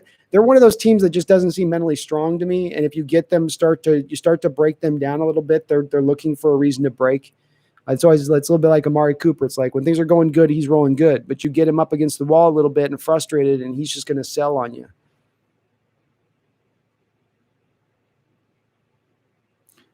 Zachary Zarachu, do you think we beat the Cowboys this week? Americans game of the week. Yeah, Zachary, I've got us winning this game. I think it's going to be a shootout. Or as it'll be a barn burner, as what's his face used to say. So I say 41-38, Zachary. They're going to put points on us. We're going to put points. It's going to be up and down the field. But we're going to get a couple interceptions, hold them to a field goal at a certain key time. It'll be just enough.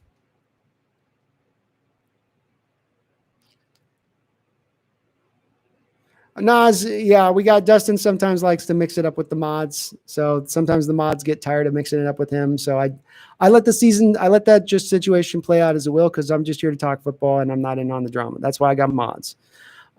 Iridescence, I thought it was Colby. It is Colby Parkinson. Did I mispronounce it? I might have mispronounced it.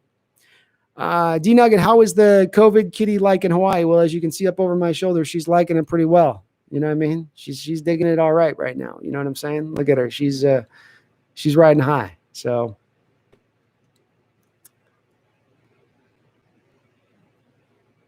who remembers the GOAT, John Ryan? It's interesting you say that, Naz. I was trying to think of suggestions to give Cam the best special teams player through 2010 through 2020 for the Seahawks, and I was really turning it over. I didn't have a good suggestion because I'm not a big house guy. But he's a guy you could maybe say is deserving it at the very least for longevity. Didn't have a high top end though, not the highest of top end. Emmett Brown says, funny how our special teams took off after Baby Schneider got fired. Personal reasons, my ass. Yeah, personal reasons is one of the greatest excuses given for the people who get fired that they just don't want to say got fired. And I'm glad to see it as well. Just shake it up. I've talked earlier in the stream about don't try the same thing over and over again if it's not working over and over again. It's insanity. Nothing's going to change with that. Sometimes just a change, just to something else is the better way to go, especially in football where they get tape on a guy, especially a special teams guy and what he likes to do and his intricacies of how he runs it. And then they adjust to that. And if you get a new guy in, they've got to get all new tape before they can even try to solve him if they eventually are able to solve him. So I love it. Izzo's a former, I think, special teams guy himself, should be a natural fit into that role, and they've looked fantastic.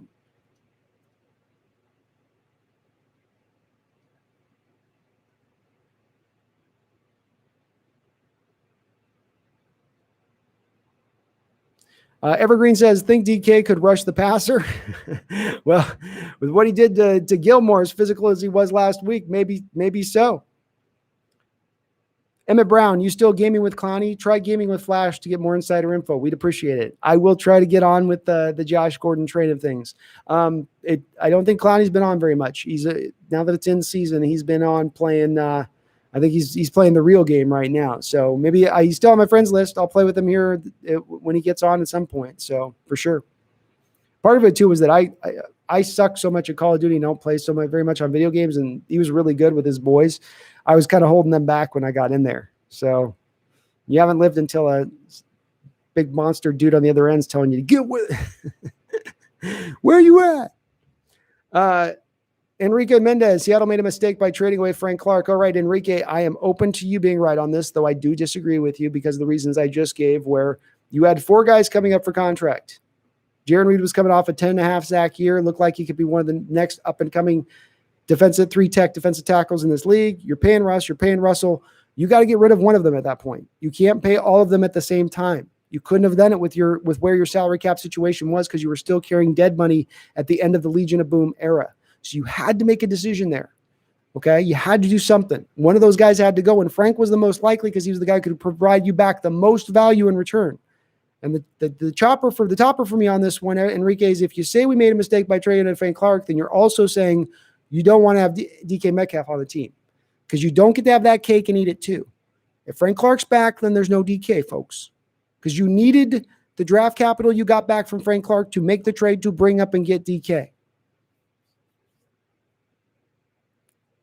James Glenn says Clay Matthews is making $5 million from the Rams sitting on the bench. He's not worth more than that. I agree. I get that he's, and again, I know there's a lot of people in chat, James, don't like Clay Matthews, but there's not a lot of options out there anymore, is there, James? I mean, it's beggars can't be choosers. There's a reason that saying is still true to this day as it probably was 300 years ago, if that's when it was invented. And, you don't have a lot of options. He's going to come in here and give you a better pass rusher than what you've got. That's my metric right now. Can I go get a guy who's going to bring in here and is going to be better than what I got out here right now, which is putrid? Yes, sign him. It's pretty simplistic for me. Emmett Brown says, with Saquon Barkley going down and New York sucking, I'd swing them penny for Lorenzo Carter. I'd love that. I love that guy in our Leo since UGA. He's my version of Chris Clemens trade. I'm open to it. I'd like to do Penny to somebody else. I'm not as much on the Lorenzo Carter, and I didn't like him as much coming out of Georgia.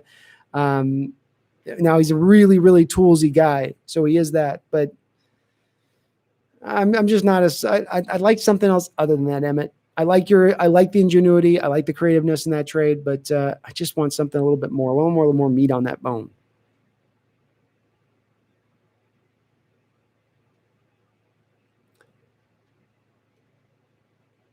D-Boy says, who do you think is better and who will have a better career, J.J. Watt or T.J. Watt? Good question. Probably J.J. Watt. I think he's got 3 Defensive Players of the Year trophy. I don't know if T.J. is going to be able to match that. That's a pretty high bar, and not many players, I don't think anybody else in the modern era has come close with J.J. Watts. You got to go back to like Lawrence Taylor to find that kind of dominance. So I'm going to go with probably the big brother on this one. But as my brother below you, D-Boy, would attest, I'm a big brother bias. So Rob says, I feel bad silencing some good potential Seahawks talk, but keep it on topic. Dustin likes to get his blood up. Sometimes he's got his blood up on weekends. We just ride it through. So, Ari Huang, how you doing, Ari? Evergreen, are you concerned about letting Russ cook when it's swirling winds and wet in Seattle? Well, yeah. I mean, you're not going to be able to throw as much in those kind of conditions. We've seen enough of those football games knowing that that's going to affect them, and it's going to affect the opposition as well. The good news is that you got a good running team. I think that the thing with the let Russ cook thing is that it's got to be flexible. It's not you just try every week to let him cook. It's that you, whenever there is an opportunity to let him cook, you let him cook. And part of also letting him cook, Evergreen, is letting him pass on first and second down. Historically speaking, over the last couple of years, Seattle has been militant about running the ball, especially on first down. But then the analytics tell us that there's so much efficiency and explosive plays to be had when you do throw on first down. That can sometimes also be considered part of the less Russ cook, where you can end up very close with the pass and the rushes as far as them being very equal. but because it's when you threw the ball that's important, being less predictable. Oh, is Ari Wang really hitting it up, guys? Is he still coming on throwing the venom? You guys are killing Dustin today. Yeah, but says lucky I'm not a mod. There'll only be like 5 people in here.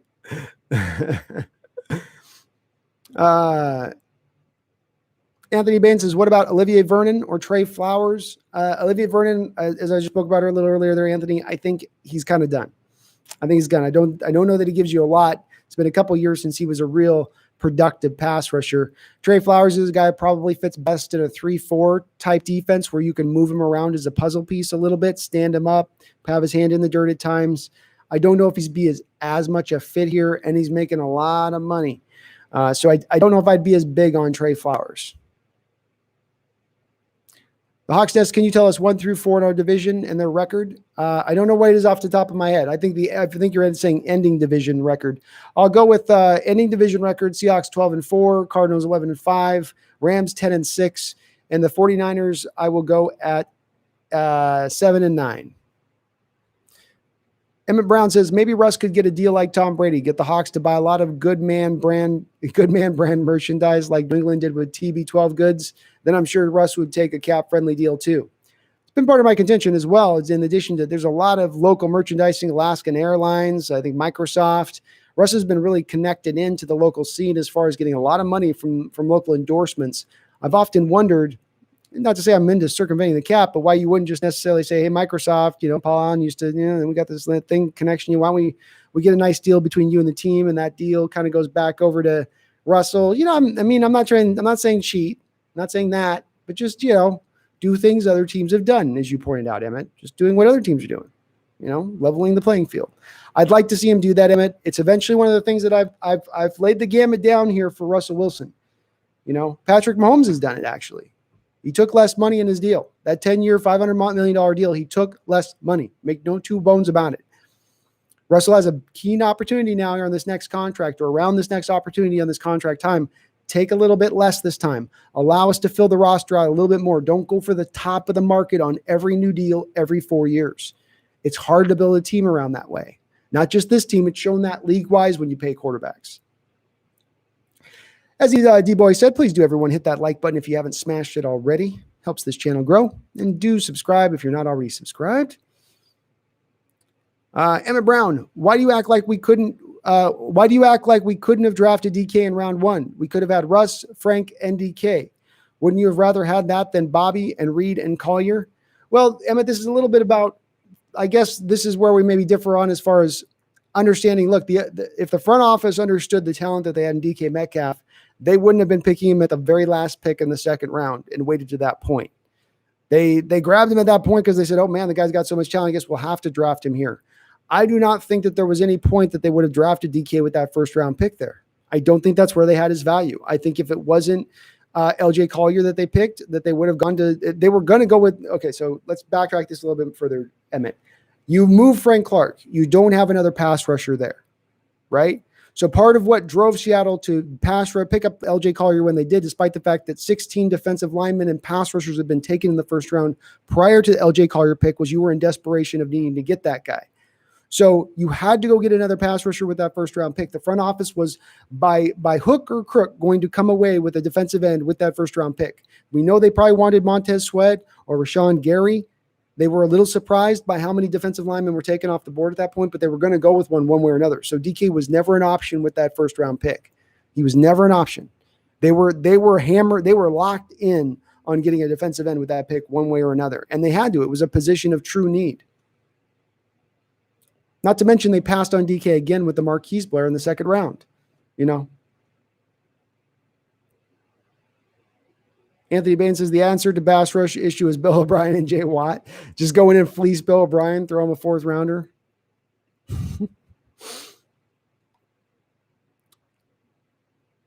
Iron Tiger, this is my first time watching, and you guys said shut up. Oh, man. D-Boy, welcome in, Iron Tiger. Hit the like button. Emmett Brown, I'd be all for defending the Clowney deal.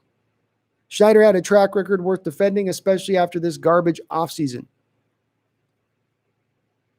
I'm still fine with the Clowney deal. I think the key on the Clowney deal is you understand eventually you're going to pay Clowney. That's the part of the deal that comes with it. You're getting the deal on the third round pick that you're flipping back to them. You're getting the deal on that they're paying half of his franchise tag in this first season. Now you go forward and pay the man. It's a two-part deal for me. And the second part is the part where they swung and missed on that one. I like to watch NFL. Why would we want Fletcher Cox? He's a defensive tackle and we need a pass rusher. Currently, right now, I like to watch NFL. You have Jaron Reed playing 90% of the defensive snaps on a football team that's having a lot of defensive snaps because you're giving up a lot of yards, so a lot of extra plays. That's unsustainable, especially for a guy who's had injuries over recent years, especially for a guy who's currently fighting a groin injury. Okay? So you need to round out the defensive line talent as a whole, not just in one place. Multiple guys. Fletcher Cox is an upgrade over Jaron Reed. He's an upgrade over Poona Ford and a vast upgrade over them at that. So if you have a chance to upgrade this defensive line in any way, shape, or form, I don't care who we currently have on this line. Nobody is playing at such a great level that we couldn't get a better player to fill in their spot.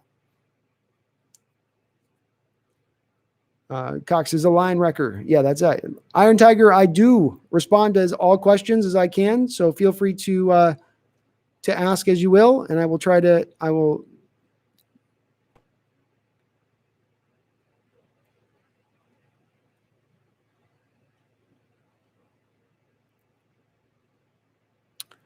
Anthony Baines, Cox is a poor man's Aaron Donald. Great comparison. Exactly. I couldn't answer it more. You probably have Aaron Donald and Chris Jones, but then you could make the argument Fletcher Cox is right in there as the third, fourth, fifth guy as the next best defensive tackle down there. He's that good.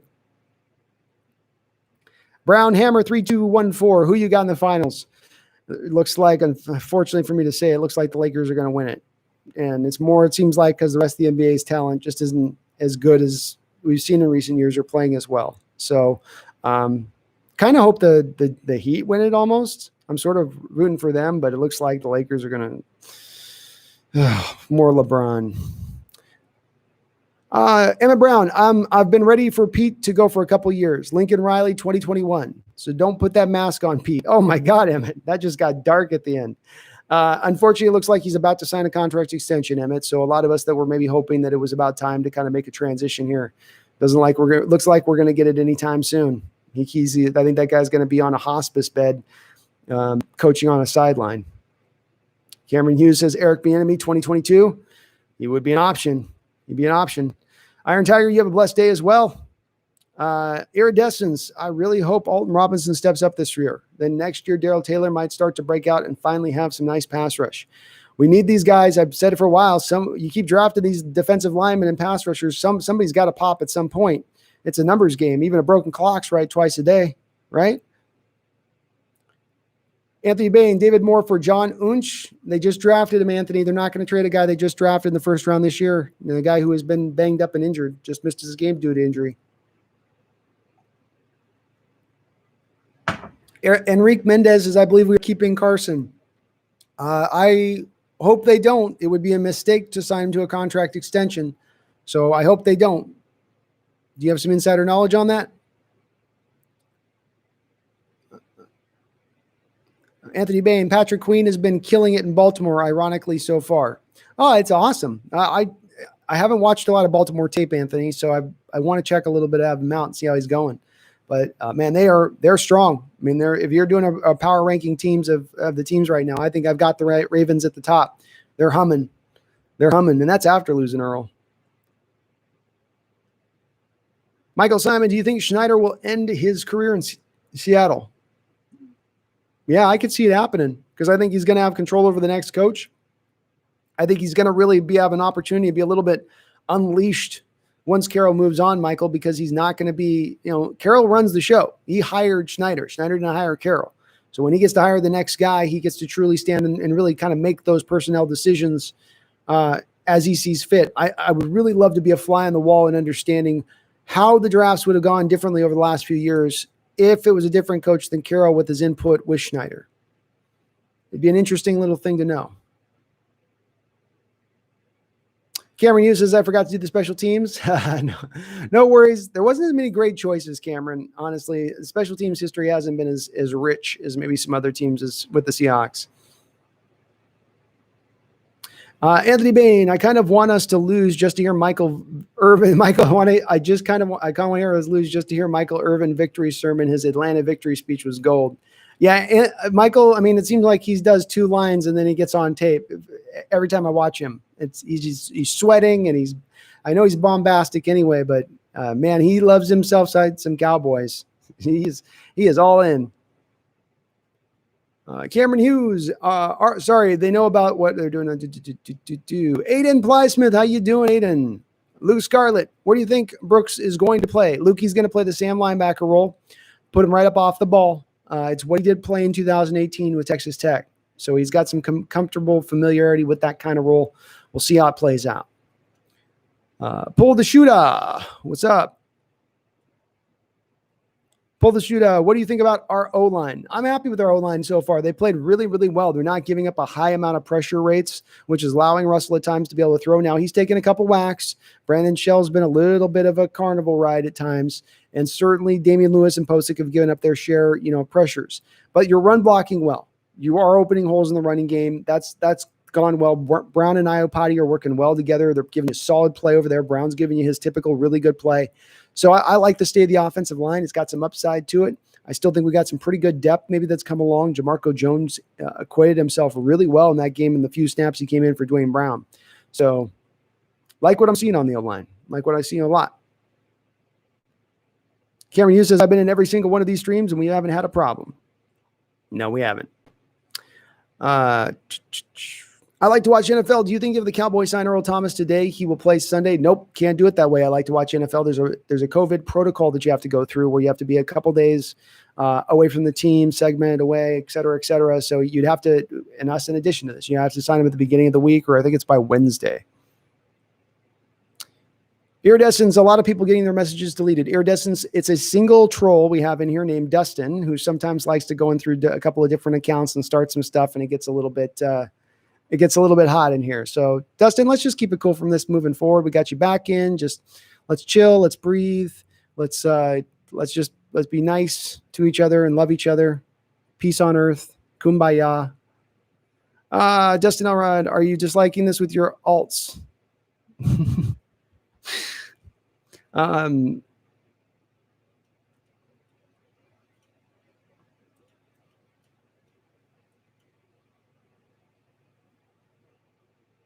Okay, no more timeout. You got to be nice, though, Dustin. So be nice to everybody. Nothing but positivity moving forward for the next rest of the stream. You got all your negativity out. Now you're going to be in positivity land.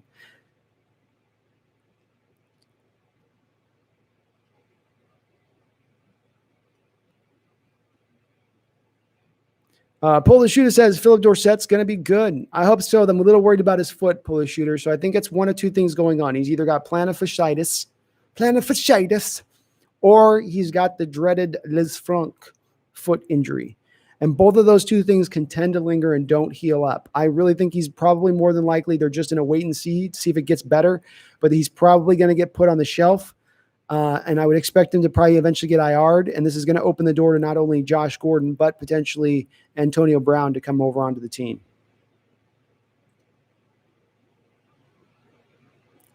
Emmett Brown says, I wasn't the big Josh Unsch fan when I scouted him, and normally I'd agree that since he was drafted, he won't be traded, but Lynn Bowden Jr. got drafted and traded this year. It's possible. Yeah, I think the thing with this, though, Emmett, is I would more tell you that the New England Patriots are going to trust their draft process and their scouting of players and all that more than other teams that might kick players to the can because they're so dysfunctional. The one thing in watching John Unsch, I can get why maybe you're probably a little down on him. I don't want to speak for you, but he looks a little bit at times as a player without a position. He's not big enough to be a defensive end, certainly not a defensive tackle or a linebacker. He seems like maybe he's not going to have the lateral ability to do that. But what he does do really well is he's a fantastic blitzer. You can line him up all over the place and allow him to attack downhill. That's going to fit really well, I think, Emmett, into the New England Patriots scheme. I don't know how that fit well here, but in their scheme, I think that fits well where they're going to have guys all over the place and they're not going to be the same play in and play out. I think he went to the right team there. On other teams, he could maybe be limited, not make anything, wash out of the league. Certainly guys get misdrafted a lot, but I think with the New England Patriots, he got put in the right spot.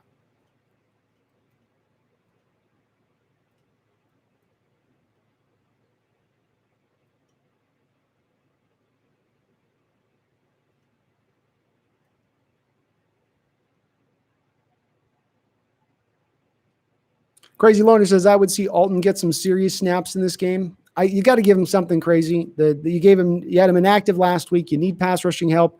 The guy was good for you in camp. Even if you got some reticence about him, at least get him out there for a few plays and let's see what you got. It just can't be worse than what we've been throwing out there. Iridescent says, thoughts on when Dwayne Brown will retire or at least not be useful anymore. I think he'll be useful probably right up until the point he retires, as long as he can stay healthy. And we saw him get his leg rolled up in the not on his fault. Mike Iapati got rolled up on him like a couple plays into the game last week.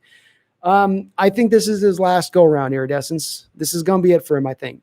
I would expect him after this year to probably call it at that point. And so I'm gonna make that prediction as we stand that it's going to go that way, and that'll be what we probably see. But I think he'll give us, if he stays healthy this year, he gives you sub Pro Bowl level play at the left tackle position, which is absolutely vital. And maybe we've got a guy in Jamarco Jones that they feel like can eventually take over there at left tackle.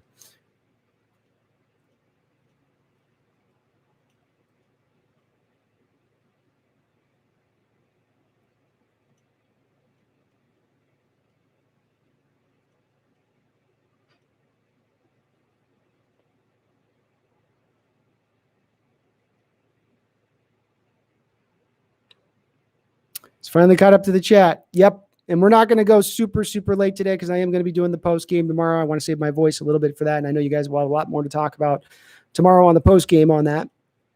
So we will start to go ahead and put in your last bit of your questions here as we go through and knock this out so I can prepare. I want to get back on to doing my Great Seahawks moment video. I got some editing to do tonight and just want to chill out. Quarantine's killing me. Ori Huang, the players we draft always get injured. Ori, it's look, you drafted certainly in Darrell Taylor. There's got to be some questions raised about our medical staff and what they looked at this guy pre-draft, because you guys knew the information with him having the rod in the leg. The fact he's not been able to come back and you were being so reliant on him, you gave up so much in draft capital to get him. It's not really a good look for the front office right now. And yeah, a lot of our guys seem to constantly get injured. They come out of the draft. Some of that you don't have any control over, and especially this year because you had no off-season camps. I'm the first guy to go after Ivan the Terrible, our strength and conditioning coach. But this is one situation where he didn't have his hands on those guys enough, I think, to cause any damage. This is them and what they're bringing to it. Parkinson broke his foot in the off-season and training, kind of et cetera, et cetera. So I don't think that they're as scared away necessarily by I don't think they're as necessarily scared away by the injury thing on guys. They'll draft guys that might have a little bit of injury because they're going for the upside in the long term on those players.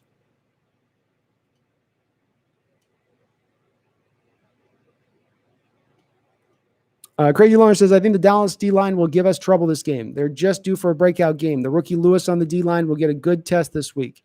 Could be Crazy Loner. Remember, too, though, DeMarcus Lawrence is dealing with the knee injury, and there's even a question of whether or not he's going to be able to play in this game. No Gerald McCoy.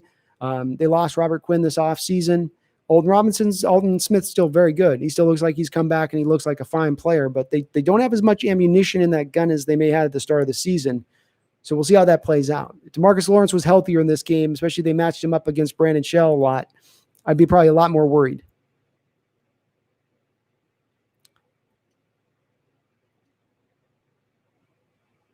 Pull the shooter. Why does Josh Gordon keep getting indefinitely banned by the NFL? Well, the NFL has been very stringent on their marijuana policy, and they're stringent upon their marijuana policy because they want to keep a good standing with the federal government in the tax situation.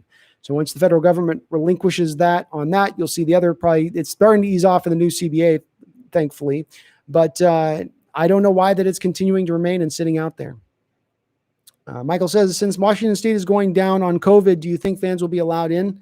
I think eventually they will be, Michael. If things can eventually chill out here, it's going to take another probably month and a half, though, for that to get to that point of calmness. Emmett Brown says, Bill O'Brien is an idiot. I'd be up for trading back for Jacob Markin. He knows our system would give us speed guy, just spitballing more DL help options. Sorry, guys. Jeez. I'm open to that, Emmett. You might be able to get him. Well, I don't think you could get J.J. Watt. I think you could definitely talk to him about Jacob Martin, a fifth rounder maybe for Jacob. And he would be, when I talked about earlier there a few minutes ago about we don't have a true Leo right now in this defense. He does fit that, Jacob does. He doesn't have maybe as much the length, but he's got the size, explosion, get off stuff. He'd be a good Leo for you. And he'd give us some pressures. No doubt about it.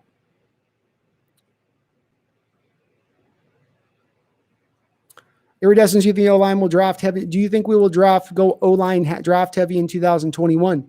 Not necessarily, Iridescence. If you get Mike Iupati coming back, I could see you going for a left tackle, but you feel good about your right guard role. You might feel good about Posick if he gets a full season. So still more of a wait and see before I think we can make that prediction. Pull the Shooter says Ken Norton needs to go. I fall in agreement with you. I usually need a guy to show me. If you've been a defensive coordinator for 3-4 years cumulatively in the NFL and you've not produced a good defensive unit, there's a point in time that eventually it does fall back a little on you. Cosman B, what's up, Cosman B? How you doing? Nessie, I guess, says, do you see DJ Dallas getting any snaps this Sunday? I don't. They seem to like Travis Homer quite a bit in that third down running back role. So he's pretty embedded there. He played really well last week, had a couple of good runs for you. I think you're going to look at DJ Dallas being put back out there. Anthony Bain says, when Dan Quinn gets fired, do we bring him back to Seattle? I'd be open to it, Anthony. I would certainly like him above and beyond what we get in Ken Norton. He's a lot more willing to be creative, and he knows how to teach defensive linemen how to rush the passer, which is vital in this scheme. Vital.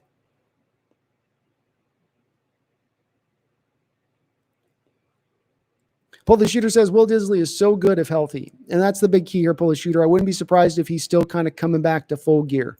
Feels good, but the leg's still kind of coming back along. You know, we'd love to just have him shoot right out of this, but I like protecting him a little bit.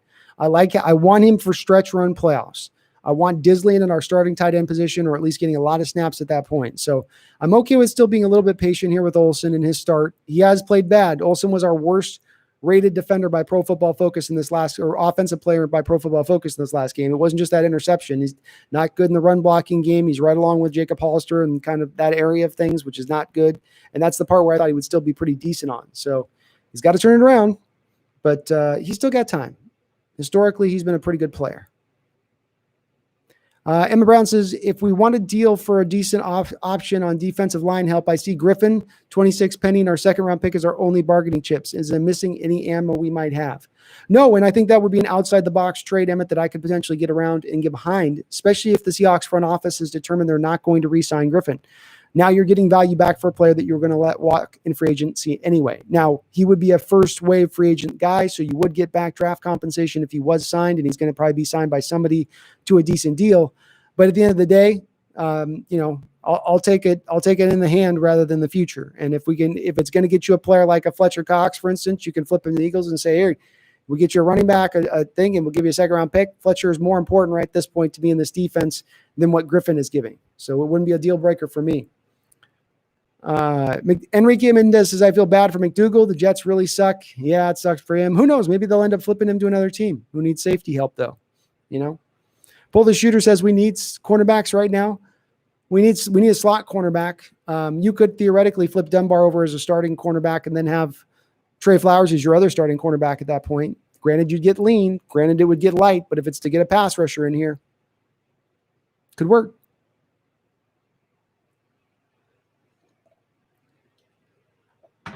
Ari Wang, AJ Terrell of the Falcons tested positive for COVID. It's going to happen at some point. Somebody's going to test positive here, so not a shocker. Cosman B has got the Hawks winning 34-21.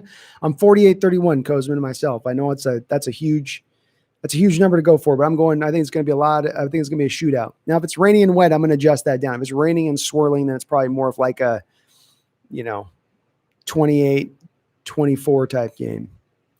Seahawks win, though. TJ, yep, Shaquem got promoted. Well, he's going to get some snaps this week. You better believe it. You better believe it. He played it. D-Boy says, my chat's not working. Should be okay. I think it's all right.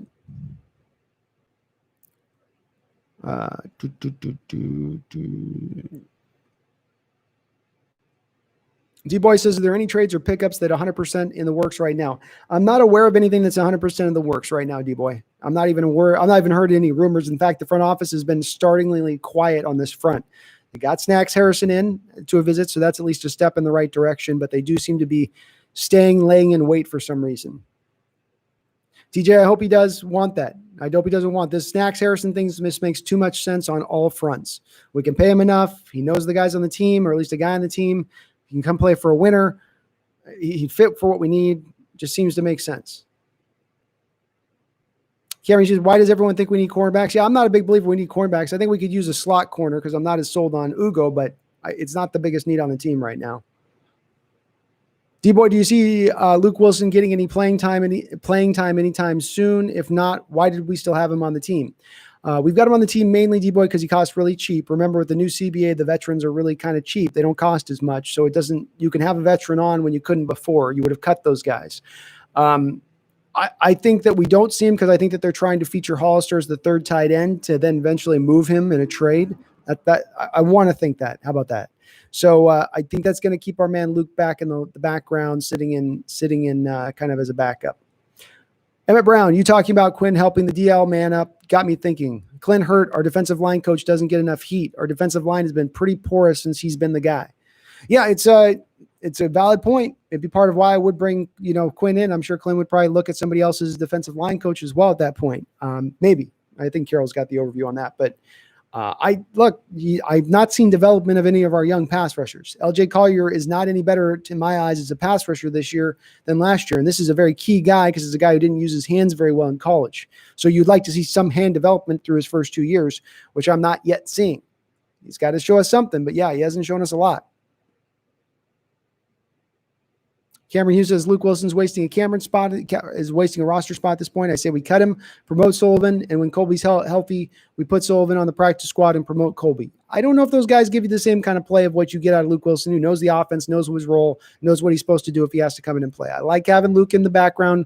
It's not an either or for me on this one, Cameron. We got all three guys. So it's kind of like who's ever showing up in practice, let that determine it. Let competition be king, not youth, not the guy's upside eventually down the road, but who's going to give you the best play on the football field right now.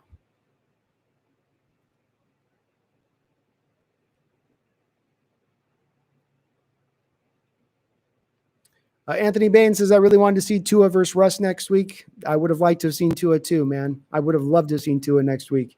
Sadly, it does look like we're getting Fitz magic. So we got him last time with the Jets. We picked him off a few times in that game. Let's see if we can do it again.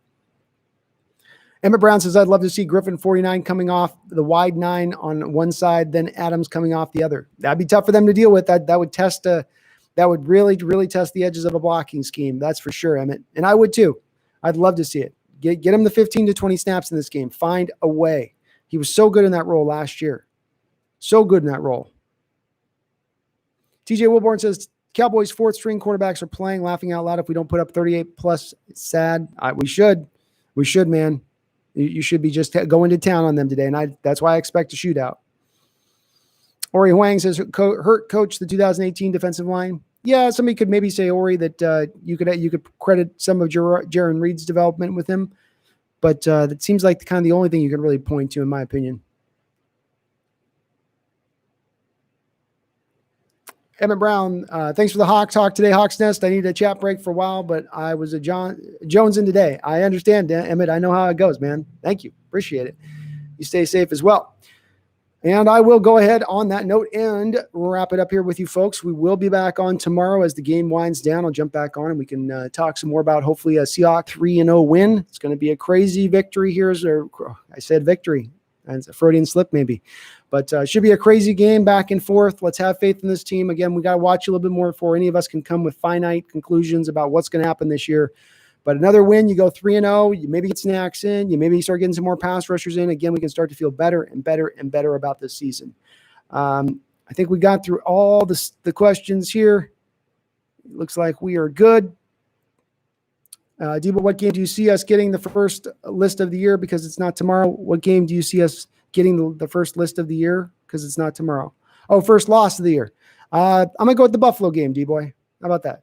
I'm going to go with the Buffalo game. So there we go. Aiden Smith, Sean Alexander. Well, peace out to all of you guys. Thank you, my mods. Appreciate you guys hanging there with Dustin, Coach Sean Alexander.